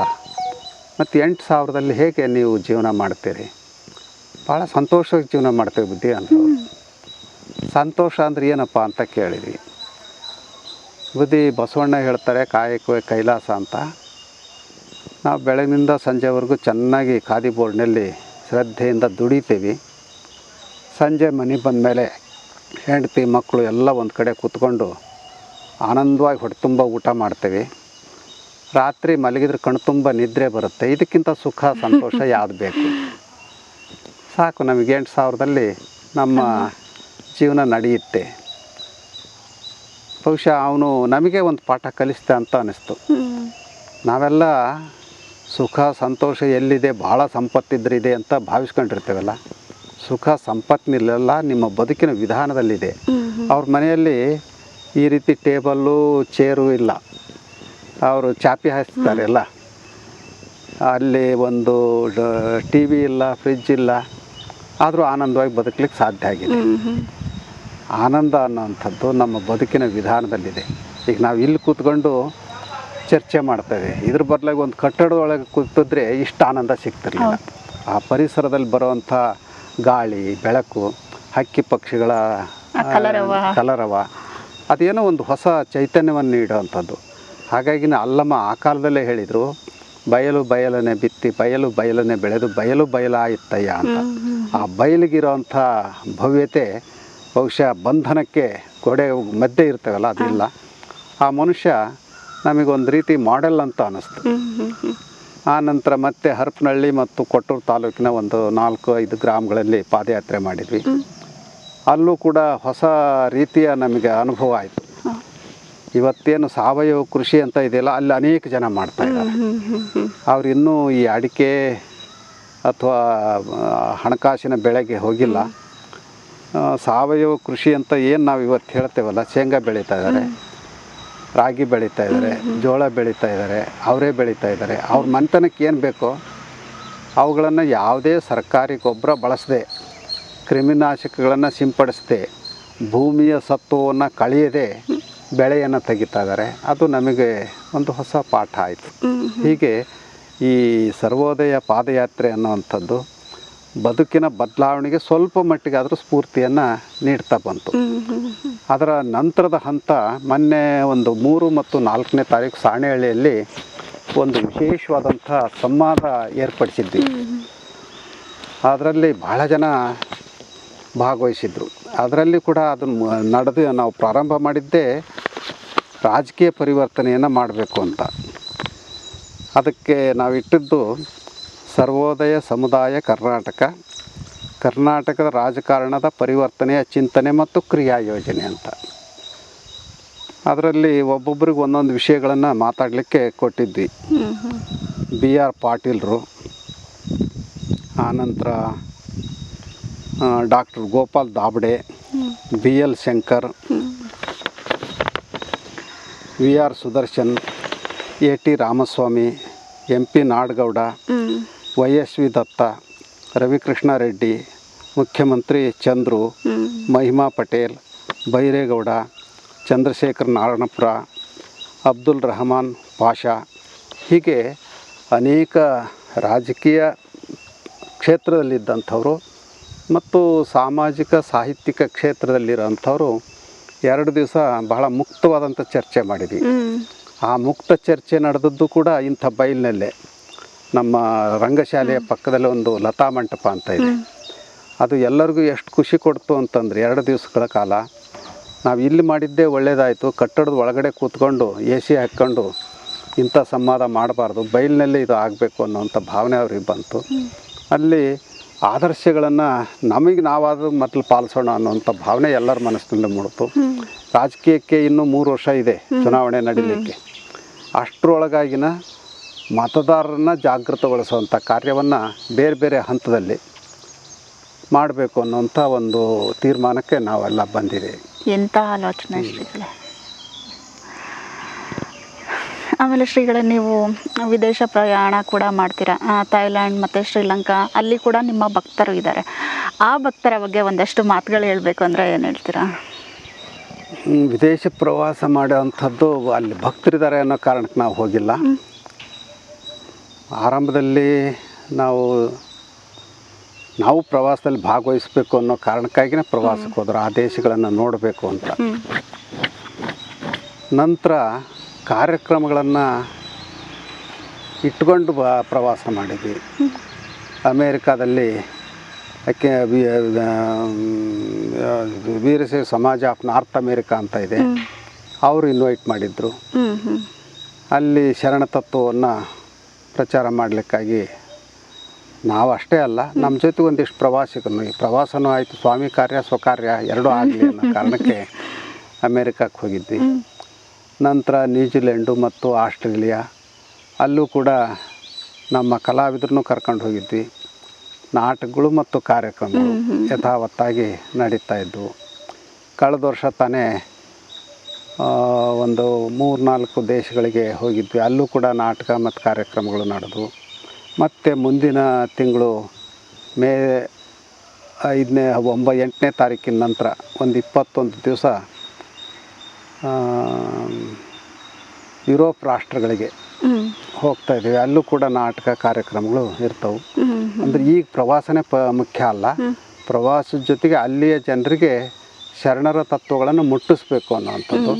ಅದು ಹಾಡುಗಳ ಮೂಲಕ, ಸಮಾರಂಭದ ಮೂಲಕ ಮತ್ತು ನಾಟಕದ ಮೂಲಕ. ಯಾಕೆಂದ್ರೆ ಆವಾಗ ನಮ್ಮ ಹಾಡುಗಾರರು ಇರ್ತಾರೆ, ನಮ್ಮ ನಾಟಕಗಳು ಇರ್ತವೆ, ಬೇರೆ ಬೇರೆ ರೀತಿಯ ಉಪನ್ಯಾಸ ಕೊಡುವಂಥವ್ರು ಇರ್ತಾರೆ. ಹೀಗಾಗಿ ಆ ಪ್ರವಾಸ ಅನ್ನುವಂಥದ್ದು ಒಂದು ಜಾಗೃತಿಯನ್ನು ಮೂಡಿಸುವಂಥ ಅವಕಾಶ ಇದೆ. ಅಲ್ಲಿ ವಿದೇಶದಲ್ಲಿ ಕನ್ನಡಿಗರ ಪ್ರೀತಿ, ಅದ್ರ ಬಗ್ಗೆ ಒಂದಷ್ಟು ನಿಮ್ಮ ಅನುಭವ ಹೇಗಿರುತ್ತೆ? ಕನ್ನಡಿಗರಿಗೆ ಭಾಳ ಖುಷಿ ಆಗುತ್ತೆ. ಅವ್ರಿಗೆ ಈ ತವ್ರ ಮನೆಯನ್ನು ಕಳ್ಕೊಂಡಂಥ ಹೆಣ್ಮಕ್ಳಿಗೆ ತವ್ರ ಮನೆಗೆ ಬಂದಾಗ ಎಂಥ ಖುಷಿ ಆಗುತ್ತೋ ಹಾಗೆ ನಮ್ಮ ಈ ಪರಿಸರದಿಂದ ತುಂಬ ದೂರ ಇರ್ತಾರೆ, ಕನ್ನಡ ಭಾಷೆಯನ್ನು ಕಳ್ಕೊಂಡು ಬಿಟ್ಟಿರ್ತಾರೆ, ಕನ್ನಡತನವನ್ನು ಕಳ್ಕೊಂಡಿರ್ತಾರೆ. ಅಲ್ಲಿ ನಾವು ಒಂದು 100 ಜನ ಭಾಗವಹಿಸಿದಾಗ ಅವರಿಗೆ ನಾವು ಅದೇ ವಾತಾವರಣದಲ್ಲೇ ಇದ್ದೇವೆ ಅನ್ನೋಂಥ ಭಾವನೆ ಬರುತ್ತೆ. ತುಂಬ ಖುಷಿಯಿಂದ ಅವರು ಸ್ವಾಗತ ಮಾಡ್ತಾರೆ, ಸಹಕಾರ ಮಾಡ್ತಾರೆ. ಅವ್ರ ಮಕ್ಕಳನ್ನು ನಮ್ಮ ಇದರಲ್ಲಿ ಸೇರಿಸಿ ನೃತ್ಯ ಮಾಡಿಸ್ತಾರೆ, ಹಾಡು ಹೇಳಿಸ್ತಾರೆ, ವಚನಗಳನ್ನು ಹೇಳಿಸ್ತಾರೆ. ಅಂದರೆ ಅವ್ರಿಗೊಂದು ಹಿಂಗೆ ಏನಾದರೂ ತಾವು ಬರ್ತಾ ಇದ್ದರೆ ನಮ್ಮ ಮಕ್ಕಳು ಕೂಡ ನಮ್ಮ ಭಾರತೀಯ ಮತ್ತು ಕನ್ನಡದ ಸಂಸ್ಕೃತಿಯನ್ನು ಉಳಿಸ್ಕೊಳ್ಳಿಕ್ಕೆ ಸಹಾಯ ಆಗುತ್ತೆ ಅನ್ನೋಂಥ ನಂಬಿಕೆ ಬಹುತೇಕ ವಿದೇಶದಲ್ಲಿರುವಂಥ ಕನ್ನಡಿ ಆಗಿದೆ. ಆಮೇಲೆ ಕನ್ನಡೇತರರು ಕೂಡ ಅವ್ರಿಗೆ ಭಾಷೆ ಅರ್ಥ ಆಗದೇ ಇದ್ದರೂ ಕೂಡ ಒಂದು ನಾಟಕ ನೋಡಿದಾಗ ಭಾವ ಅರ್ಥ ಆಗುತ್ತೆ. ನಾಟಕಕ್ಕೆ ಭಾಷೆ ಮುಖ್ಯ ಅಲ್ಲ. ಅವರು ಕೂಡ ಭಾಳ ಖುಷಿಯಿಂದ ಕೂತು ನೋಡ್ತಾರೆ, ಸಮಾರಂಭದಲ್ಲಿ ಭಾಗವಹಿಸ್ತಾರೆ. ಅಕ್ಕಪಕ್ಕದಲ್ಲಿದ್ದವರು ಈಗ ಅವ್ರು ಏನು ಮಾತಾಡಿದರು ಅನ್ನೋದನ್ನು ಸೂಕ್ಷ್ಮವಾಗಿ ಹೇಳ್ತಾ ಇದ್ದಾಗ ಅವರು ಚಪ್ಪಾಳೆ ತಟ್ತಾರೆ, ಖುಷಿ ಪಡ್ತಾರೆ, ನಗ್ತಾರೆ. ಇದು ಒಂದು ಒಳ್ಳೆ ಪರಿಣಾಮವನ್ನು ಬೀರೋ ಅಂಥದ್ದು. ಭಾವನೆಗಳಿಗೆ ಭಾಷೆ ಬೇಕಿಲ್ಲ, ಕನೆಕ್ಟ್ ಆದರೆ ಸಾಕು, ಕಣ್ಗಳಿಂದ ಕನೆಕ್ಟ್ ಆದರೆ ಸಾಕು, ಅಲ್ಲೇನು ನಡೀತಿದೆ ಅನ್ನೋದು ಗೊತ್ತಾಗುತ್ತೆ. ನಿಜ. ಶ್ರೀಗಳೇ, ರಂಗಕಲೆ ಬಗ್ಗೆ ನಿಮಗೆ ಅಪಾರವಾದ ಅಭಿಮಾನ ಇದೆ. ಅದನ್ನು ಮುಂದಿನ ದಿನಗಳಲ್ಲಿ ಉಳಿಸಿ ಬೆಳೆಸ್ಕೊಂಡು ಹೋಗೋ ಸಾಧ್ಯತೆಗಳು ಇದೆ ಅಂತ ಅನಿಸುತ್ತಾ ನಿಮಗೆ? ಯಾವಾಗಲೂ ಕೂಡ ನಿರಾಶಾವಾದ ನಮ್ಮ ಹತ್ರ ಇರಬಾರ್ದು. ಮನುಷ್ಯ ಆಶಾವಾದಿಯಾಗಿರಬೇಕು. ಅಯ್ಯೋ ಮುಂದೆ ಇದೆಲ್ಲ ಉಳಿಯುತ್ತಾ, ಹಾಗಾಗುತ್ತಾ, ಹೀಗಾಗುತ್ತಾ ಅನ್ನೋದ್ರ ಬದಲಾಗಿ ಇದಕ್ಕಿಂತ ಚೆನ್ನಾಗಿ ಮಾಡೋರು ಬರ್ತಾರೆ ಅನ್ನೋಂಥ ವಿಶ್ವಾಸವನ್ನು ಇಟ್ಕೊಳ್ಬೇಕು. ಈಗ ನಾವು ಆರಂಭ ಮಾಡಿದಾಗ ಇಷ್ಟು ಚೆನ್ನಾಗಿ ಆಗುತ್ತೆ ಅನ್ನೋಂಥ ವಿಶ್ವಾಸ ಇರಲಿಲ್ಲ. ಈಗ ಅದು ಬರೀ ಕರ್ನಾಟಕದಲ್ಲಿ ಅಷ್ಟೇ ಅಲ್ಲ, ದೇಶ ವಿದೇಶಗಳಲ್ಲೂ ತನ್ನ ಪ್ರಖ್ಯಾತಿಯನ್ನು ಪಡ್ಕೊಂಡಿದೆ. ಹಾಗೆ ಮುಂದಿನವರು ಇನ್ನೂ ಚೆನ್ನಾಗಿ ಇದನ್ನು ಮುಂದುವರಿಸ್ಕೊಂಡು ಹೋಗ್ಬೋದು. ಯಾವಾಗಲೂ ನಾವು ದೂರದೃಷ್ಟಿ ಇರಬೇಕು. ಒಳ್ಳೆಯ ಕನಸುಗಳನ್ನು ಕಟ್ಟಬೇಕು. ಕಾಣೋದು ಬೇರೆ, ಕಟ್ಟೋದು ಬೇರೆ. ನಾವು ಕನಸು ಕಾಣೋದು ಅಂತಂದ್ರೆ ರಾತ್ರಿ ಮಲ್ಕೊಂಡಾಗ ಎಷ್ಟೋ ಕನಸುಗಳು ಕಾಣ್ತಾವೆ, ಆದರೆ ಬೆಳಗ್ಗೆ ಒಂದು ನೆನಪಿರಲ್ಲ. ಆದರೆ ಮನುಷ್ಯ ಕನಸನ್ನು ಕಟ್ಟಬೇಕು ಅಂತ ನಮ್ಮ ಗುರುಗಳು ಹೇಳ್ತಾ ಇದ್ರು. ಅದು ಕಟ್ಟೋದು ಯಾವಾಗ ಅಂತಂದರೆ ಜಾಗೃತನಾಗಿದ್ದಾಗ, ಎಚ್ಚರದಿಂದ ಇದ್ದಾಗ. ನಾನು ಎಚ್ಚರದಿಂದ ಇದ್ದಾಗ ನಮ್ಮ ಶಾಲೆ ಹೀಗಿರಬೇಕು, ನಮ್ಮ ಸಮಾಜ ಹೀಗಿರಬೇಕು, ನಾವು ತತ್ವ ಪ್ರಚಾರವನ್ನು ಹೀಗೆ ಮಾಡಬೇಕು, ಇಂತಿಂಥ ಮಾಧ್ಯಮಗಳನ್ನು ಬಳಕೆ ಮಾಡಿಕೊಳ್ಬೇಕು. ಇವತ್ತು ಮಾಧ್ಯಮಗಳು ತುಂಬ ಪ್ರಭಾವಿಯಾಗಿದ್ದಾವೆ. ಇಂಥ ಸಂದರ್ಭದಲ್ಲಿ ಯಾರು ನಾಟಕ ನೋಡ್ತಾರೆ ರೀ? ದೃಶ್ಯ ಮಾಧ್ಯಮಗಳು ಸಾಕಷ್ಟು ಇದ್ದಾವೆ. ಕೈಯಲ್ಲೇ ಇಡೀ ಜಗತ್ತನ್ನು ನೋಡೋವಂಥ ಮೊಬೈಲ್ ಬಂದಿದೆ. ನಿಮ್ಮ ನಾಟಕ ಯಾರು ಕೇಳ್ತಾರೆ ಅನ್ನೋಂಥ ನಿರಾಶಾವಾದದ ಮಾತುಗಳು ಕೂಡ ಅಲ್ಲೆಲ್ಲ ಇರ್ತವೆ. ಆದರೆ ನಮಗೆ ಹಾಗೆ ಅನಿಸಿಲ್ಲ. ಯಾಕೆ ಅಂತಂದ್ರೆ ನಾವಿಲ್ಲಿ ನಾಟಕೋತ್ಸವ ಮಾಡಿದಾಗ ಸುಮಾರು 10,000 ಜನ ಸೇರ್ತಾರೆ. ಅವ್ರಿಗೇನು ನಾವೇನು ಆಹ್ವಾನ ಕೊಟ್ಟಿರೋದೆಲ್ಲ ಏನೂ ಇಲ್ಲ. ಅಂದರೆ ಆ ನಾಟಕ ಅನ್ನುವಂಥದ್ದು ಇನ್ನೂ ತನ್ನ ಶಕ್ತಿಯನ್ನು ಉಳಿಸ್ಕೊಂಡಿದೆ. ಆಮೇಲೆ ಕರ್ನಾಟಕ ಬೇರೆ ಬೇರೆ ಭಾಗಗಳಲ್ಲಿ ನಾವು ನಾಟಕನ ಕಳಿಸ್ತಾ ಇರ್ತೇವಲ್ಲ, ಅಲ್ಲೂ ಕೂಡ ಉತ್ಸಾಹದಿಂದನೇ ನಾಟಕಗಳ ಬಗ್ಗೆ ಅವ್ರು ಚರ್ಚೆ ಮಾಡ್ತಾರೆ, ನೋಡ್ತಾರೆ. ಈ ದೃಷ್ಟಿಯಿಂದ ಮುಂದೇನೂ ಕೂಡ ಈ ರಂಗಭೂಮಿ ಅಳಿಯೋದಿಲ್ಲ. ಅದಕ್ಕೆ ಭೂಮಿ ಅಂತ ಕರೀತಾರೆ. ಭೂಮಿಗೆ ಯಾವಾಗಲೂ ನಾಶ ಇಲ್ಲ. ಸ್ವಲ್ಪ ದಿವಸ ಬರ್ಡ್ ಆಗ್ಬೋದು, ಅದಕ್ಕೆ ಮತ್ತೆ ಒಂದಿಷ್ಟು ಗೊಬ್ಬರ ಮಣ್ಣು ಹಾಕಿದರೆ ಅದು ಚೈತನ್ಯವನ್ನು ಪಡ್ಕೊಳ್ತೈತೆ. ಹಾಗೆ ಈ ರಂಗಭೂಮಿ ಕೂಡ ಅದು ಒಂದು ಭೂಮಿ ಆಗಿರೋದ್ರಿಂದ ಎಂದೂ ಅವಸಾನ ಆಗಲ್ಲ, ಮತ್ತೆ ಪುಟಿದೆ ಹೇಳುತ್ತೆ ಅನ್ನೋ ವಿಶ್ವಾಸ ನಮ್ಮದು. ಇತ್ತೀಚಿನ ದಿನಗಳಲ್ಲಿ ಯುವ ಜನತೆ ಮಠಗಳು ಅಂದರೆ, ಮಠಾಧೀಶರು ಅಂದರೆ ಮೂಗು ಮುರಿತಾ ಇದ್ದಾರೆ. ಅದಕ್ಕೆ ಸಮ್ ಇನ್ಸಿಡೆಂಟ್ಗಳು ಇರ್ಬೋದು. ಬೇರೆ ಎಲ್ಲೋ ಯಾರೋ ಬೇರೆ ಅವರು ಮಾಡಿರೋ ತಪ್ಪುಗಳಿಂದ, ಬೇರೆ ಸ್ವಾಮೀಜಿಗಳು ಮಾಡಿರೋ ತಪ್ಪುಗಳಿಂದ ಮೂಗು ಮುರಿತಾ ಇದ್ದಾರೆ. ಇದ್ರ ಬಗ್ಗೆ ಏನಾದರೂ ಒಂದು ಮಾತು ಹೇಳ್ತೀರಾ ಅಂತಂದರೆ ಏನು ಹೇಳ್ತೀರಾ ಶ್ರೀಗಳೇ? ಯುವ ಪೀಳಿಗೆ ಮಠಗಳಿಂದ ದೂರ ಆಗ್ತಾ ಇರೋದು ಎಷ್ಟು ಸತ್ಯವೋ, ಮಠಕ್ಕೆ ಹತ್ತಿರ ಆಗ್ತಾ ಇರೋದು ಅಷ್ಟೇ ಸತ್ಯ. ಎರಡೂ ಕೂಡ ಸಾಧ್ಯತೆ ಇದೆ. ಈಗ ನೀವೇ ಹೇಳಿದ ಹಾಗೆ ಕೆಲವು ಸ್ವಾಮಿಗಳ ಅನೈತಿಕ ವ್ಯವಹಾರಗಳು, ಸ್ವಾಮಿತನಕ್ಕೆ ತಕ್ಕದಂಥ ನಡವಳಿಕೆಗಳು ಇಲ್ಲದೇ ಇರೋವಂಥದ್ದು, ಇವುಗಳಿಂದ ಶುದ್ಧ ವೈಚಾರಿಕರು ಅನ್ನೋವಂಥವ್ರು ಈ ಮಠದ ಸಹವಾಸವೇ ಬೇಡಪ್ಪ, ಇಂಥವ್ರ ಸಹವಾಸಕ್ಕೆ ಯಾಕೆ ಹೋಗೋಣ ಅಂತ ಆ ಭಾವನೆಯನ್ನು ಬೆಳೆಸ್ಕೊಳ್ತಾರೆ.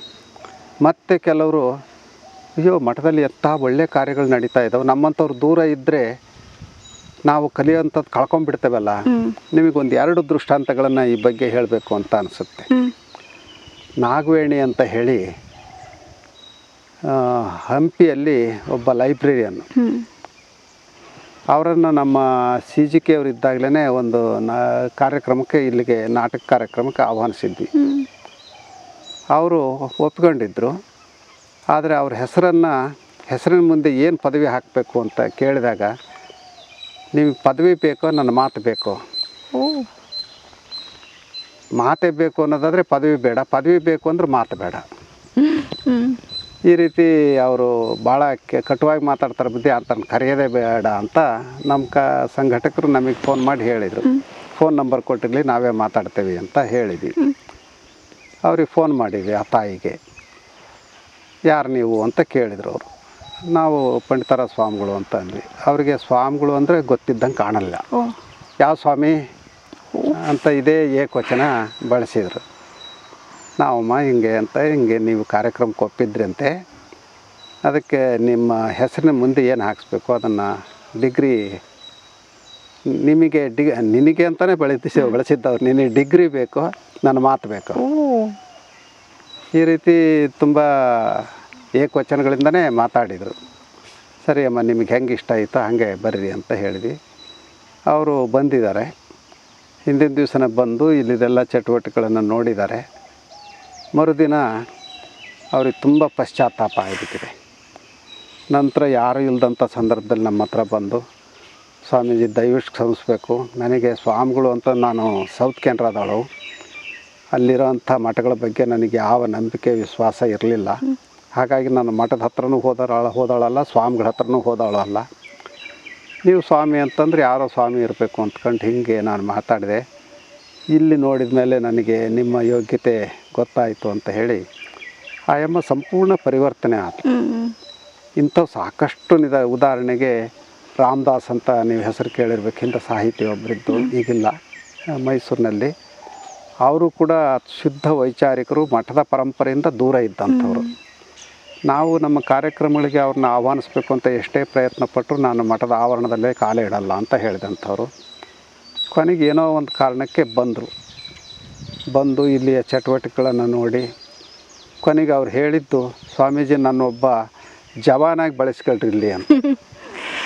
ಅಂದರೆ ಒಳ್ಳೆಯ ಕೆಲಸವನ್ನು ನೀವು ಮಾಡ್ತಾಯಿದ್ದೀರಿ, ಒಳ್ಳೆಯ ವಿಚಾರಗಳನ್ನು ತಿಳಿಸ್ತೀರಿ ಅಂತಂದರೆ ಇವತ್ತಿಗೂ ಕೂಡ ಮಠಗಳ ಬಗ್ಗೆ, ಸ್ವಾಮಿಗಳ ಬಗ್ಗೆ ಪ್ರೀತಿ ವಿಶ್ವಾಸವನ್ನು ಇಟ್ಕೊಂಡ್ರಂಥ ಬಹಳ ದೊಡ್ಡ ಸಂಖ್ಯೆಯ ಜನ ಇದ್ದಾರೆ. ಅದು ಯುವಕರಿದ್ದಾರೆ, ಹಿರಿಯರಿದ್ದಾರೆ, ಕಿರಿಯರಿದ್ದಾರೆ. ಹಾಗಾಗಿ ಯುವಕರು ಭಾಳ ದೂರ ಆಗ್ತಾರೆ ಅನ್ನೋದರಲ್ಲಿ ಅರ್ಥ ಇಲ್ಲ. ಅದು ದೂರ ಆಗ್ಲಿಕ್ಕೆ ಕಾರಣ ನಾವಾಗಬಾರ್ದು. ನಮ್ಮ ನಡಾವಳಿಕೆಗಳು ಮತ್ತು ನಮ್ಮ ಆಚಾರ ವಿಚಾರಗಳು ಆ ಯುವಕರನ್ನು ಪ್ರೇರಣೆ ಮಾಡೋ ರೀತಿಯಲ್ಲಿದ್ದರೆ ಖಂಡಿತ ಮತ್ತೆ ಯುವ ಪೀಳಿಗೆ ನಮ್ಮ ಹತ್ರ ಬರುತ್ತೆ. ಈಗ ನಾವು ಮತ್ತೆ ಕಲ್ಯಾಣ ಅಂತ ಮಾಡಿದ್ವಿ 1997ರಲ್ಲಿ 2019ರಲ್ಲಿ ಇಡೀ ಕರ್ನಾಟಕದಲ್ಲಿ ಎಲ್ಲ ಜಿಲ್ಲೆಗಳಲ್ಲೂ ಪ್ರತಿ ದಿವಸನೂ ಕಾರ್ಯಕ್ರಮಗಳು ಇರ್ತಾಯಿದ್ದು. ನಮಗೆ ಅದು ಯಶಸ್ವಿ ಆಗುತ್ತೆ ಅನ್ನುವಂಥ ವಿಶ್ವಾಸನೇ ಇರಲಿಲ್ಲ. ಆದರೆ ಆ ಸಂದರ್ಭದಲ್ಲಿ ನಮಗೆಲ್ಲ ಪ್ರೇರಣೆಯನ್ನು ನೀಡಿದರು, ಪ್ರೋತ್ಸಾಹ ಮಾಡಿದಂಥವ್ರು ಯುವ ಪೀಳಿಗೆ. ಹಾಗಾಗಿ ಯುವಕರು ದೂರ ಇದ್ದಾರೆ ಅಂತ ಅಲ್ಲ, ಅವ್ರಿಗೆ ಸರಿಯಾದ ಮಾರ್ಗದರ್ಶನವನ್ನು ನಾವು ಮಾಡಬೇಕಾಗಿದೆ. ಯುವ ಜನತೆಗೆ ಏನಾದರೂ ಒಂದು ಮೆಸೇಜ್ ಕೊಡ್ತೀರಾ ಅಂತ ಅಂದರೆ, ಅಥವಾ ಒಂದು ಯುವ ಜನತೆಗೆ ಏನಾದರೂ ಒಂದು? ನಮ್ಮ ಯುವ ಜನತೆ ಇವತ್ತು ತುಂಬ ಬುದ್ಧಿವಂತರಿದ್ದಾರೆ, ಆದರೆ ವಿವೇಕಿಗಳಾಗಬೇಕಾಗಿದೆ. ಬುದ್ಧಿ ಬೇರೆ, ವಿವೇಕ ಬೇರೆ. ಬುದ್ಧಿ ಕೆಲವು ಸಾರಿ ನರಿಬುದ್ಧಿನೂ ಆಗ್ಬೋದು, ಆದರೆ ವಿವೇಕ ಯಾವಾಗಲೂ ಕೂಡ ನಮ್ಮನ್ನು ದಾರಿ ತಪ್ಪಿಸಲ್ಲ. ಹಾಗಾಗಿ ನಮ್ಮ ಯುವಕರು ವಿವೇಕಿಗಳಾಗಬೇಕು, ಜೊತೆಗೆ ದುಶ್ಚಟಗಳಿಂದ ದೂರ ಇರಬೇಕು. ಇವತ್ತು ಅನೇಕ ರೀತಿಯ ದುಶ್ಚಟಗಳು ಎಲ್ಲರನ್ನೂ ಆಕ್ರಮಣ ಮಾಡ್ತಾ ಇದ್ದಾವೆ. ಅದರಲ್ಲೂ ಯುವಕರು ಈ ಮೊಬೈಲ್ ಅನ್ನೋದು ಒಂದು ದುಶ್ಚಟ ಆಗಿಬಿಟ್ಟಿದೆ. ಅದರಲ್ಲಿ ಏನು ನೋಡಬೇಕು, ಏನು ನೋಡಬಾರ್ದು, ಅದನ್ನು ಹೇಗೆ ನಾವು ನಮ್ಮ ಬದುಕಿಗೆ ಅನ್ವಯವಾಗೋ ಹಾಗೆ ಸದ್ಬಳಕೆ ಮಾಡ್ಕೋಬಾರ್ದು ಅನ್ನೋಂಥ ವಿವೇಕವನ್ನೇ ಅನೇಕರು ಕಳ್ಕೊಂಡು ಅದರಿಂದನೇ ಮತಿವಿಕಲರಾಗಿರೋವಂಥ ಸಾಧ್ಯತೆಗಳಿದ್ದಾವೆ. ಹಾಗಾಗಿ ಈ ದುಶ್ಚಟಗಳಿಂದ ದೂರ ಇರೋವಂಥದ್ದು, ಆದಷ್ಟು ಮೊಬೈಲನ್ನು ಸದ್ವಿನಿಯೋಗ ಮಾಡ್ಕೊಳ್ಳೋವಂಥದ್ದು, ದುರುಪಯೋಗ ಅಂತ ಅಲ್ಲ ನಾನು ಹೇಳ್ತಾ ಇರೋದು, ಸದ್ವಿನಿಯೋಗ ಮಾಡ್ಕೊಳ್ಳೋವಂಥದ್ದು, ಗುರು ಹಿರಿಯರಿಗೆ ಗೌರವ ಕೊಡುವಂಥದ್ದು, ತಮ್ಮ ವ್ಯಕ್ತಿತ್ವವನ್ನು ಕಟ್ಟಿಕೊಳ್ಳುವಂಥದ್ದು. ಈ ಕೆಲಸವನ್ನು ನಮ್ಮ ಯುವ ಪೀಳಿಗೆ ಮಾಡಿದರೆ ಮತ್ತೆ ಮುಂದಿನ ಭವಿಷ್ಯವನ್ನು ಬಹಳ ಉಜ್ವಲವಾಗಿ ಮಾಡಿಕೊಳ್ಳಿಕ್ಕೆ ಅವಕಾಶ ಇದೆ ಅಂತ ನಾವು ಹೇಳಲಿಕ್ಕೆ ಇಷ್ಟಪಡ್ತೀವಿ. ಮಾಧ್ಯಮಗಳ ವಿಚಾರ ಅಂತ ಬಂತು ಅಂದರೆ, ಯಾಕಂದರೆ ಮಾಧ್ಯಮ ಅನ್ನೋದು ಸಮಾಜದಲ್ಲಿ ಒಂದು ಒಳ್ಳೆಯ ಕೆಲಸನ ಮಾಡ್ಬೋದು ಅಥವಾ ಕೆಟ್ಟ ಕೆಲಸನ ಏನು ಅದು ಬಿಂಬಿಸುತ್ತೋ ಅದನ್ನು ನೋಡ್ತಾ ಇದ್ದಾರೆ ಯುವ ಜನತೆ. ದೃಶ್ಯ ಮಾಧ್ಯಮ ಅಥವಾ ಪತ್ರಿಕೋದ್ಯಮ ಅಂತ ಬಂದಾಗ ಇದು ಎರಡರ ಬಗ್ಗೆ ಒಂದಷ್ಟು ಮಾತಾಡೋದಾದರೆ ಏನು ಮಾತಾಡ್ತೀರಾ ಶ್ರೀಗಳು? ಮಾಧ್ಯಮಗಳು ಬೇಕು, ಮಾಧ್ಯಮಗಳು ಇಡೀ ಜಗತ್ತನ್ನು ಹತ್ತಿರ ತರುವಂಥವು, ವ್ಯಕ್ತಿಗಳ ಸಂಬಂಧವನ್ನು ಹೆಚ್ಚಿಸೋವಂಥವು. ಆದರೆ ಆ ಮಾಧ್ಯಮಗಳು ಕೂಡ ಹೊಣೆಗಾರಿಕೆಯಿಂದ ಜಾರಿಕೊಂಡ್ರೆ ಅದರಂಥ ಅಪಾಯಕಾರಿ ಮತ್ತೊಂದಿಲ್ಲ. ಯಾವಾಗಲೂ ಮಾಧ್ಯಮಗಳು ಸತ್ಯದ ವಿಮರ್ಶೆಯನ್ನು ಮಾಡಬೇಕು, ಸುಳ್ಳಿನ ವಿಮರ್ಶೆಯನ್ನಲ್ಲ. ಎಷ್ಟೋ ಮಾಧ್ಯಮಗಳಲ್ಲಿ ಬರುವಂಥ ದೃಶ್ಯ ಮಾಧ್ಯಮಗಳಲ್ಲಿ ಬರುವಂಥ ವಿಚಾರಗಳನ್ನು ನೋಡ್ತೀವಿ. ಯಾವುದೋ ಬೇಡವಾದಂಥ ಸಂಗತಿಯನ್ನೇ ಬೆಳಗಿನಿಂದ ಸಂಜೆವರೆಗೂ ರಿಪೀಟ್ ಮಾಡಿದ್ದು. ಅಂದರೆ ನಮ್ಮ ಮನಸ್ಸನ್ನು ಕಲುಷಿತಗೊಳಿಸುವಂಥ ಕಾರ್ಯಗಳನ್ನು ಭಾಳ ಮಾಧ್ಯಮಗಳು ಮಾಡ್ತಾಯಿದ್ದಾವೆ. ಅದ್ರ ಬದಲಾಗಿ ಯಾರಾದರೂ ಒಳ್ಳೆಯ ಕೆಲಸ ಮಾಡಿದ್ದಾರೆ ಅಂತ ಅದನ್ನು ರಿಪೀಟ್ ಮಾಡ್ತಾ ಹೋಗ್ರಿ.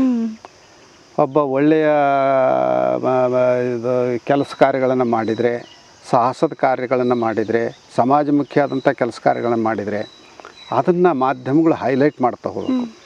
ಹಾಗೆಯೇ ತಪ್ಪು ಮಾಡಿದಂಥವ್ರಿಗೆ ಶಿಕ್ಷೆ ಕಾದಿದೆ ಅನ್ನುವಂಥ ಎಚ್ಚರಿಕೆಯನ್ನು ಕೊಡಬೇಕು. ಆದರೆ ಮಾಧ್ಯಮಗಳು ಏನು ಮಾಡ್ತವೆ ಅಂದರೆ ಅವು ಕೂಡ ಒಂದು ರೀತಿ ಈ ಭ್ರಷ್ಟಾಚಾರಕ್ಕೆ ಪ್ರೇರಣೆಯನ್ನು ನೀಡ್ತಾ ಇದ್ದಾವೆ ಅನ್ನೋ ಒಂದೊಂದು ಸರಿ ಅನಿಸ್ಬಿಡುತ್ತೆ. ಯಾಕೆಂತಂದರೆ ಯಾರು ತಪ್ಪು ಮಾಡಿಲ್ಲೋ ಅವನ ಮೇಲೇ ಒಂದೊಂದು ಸರಿ ಆಪಾದನೆ ಮಾಡ್ತಾರೆ, ಕೊಟ್ಟಿಲ್ಲ ಅಂತ. ಏನರ ಕೊಟ್ಟಿದ್ದಾನೆ ಅಂತಂದರೆ ಅವನು ತಪ್ಪಿತಸ್ಥ ಆಗಿದ್ದರೂ ಕೂಡ ಅಲ್ಲ ಅಂತ ನಿರೂಪಣೆ ಮಾಡೋವಂಥ ಕೆಲಸ ಮಾಡ್ತದೆ.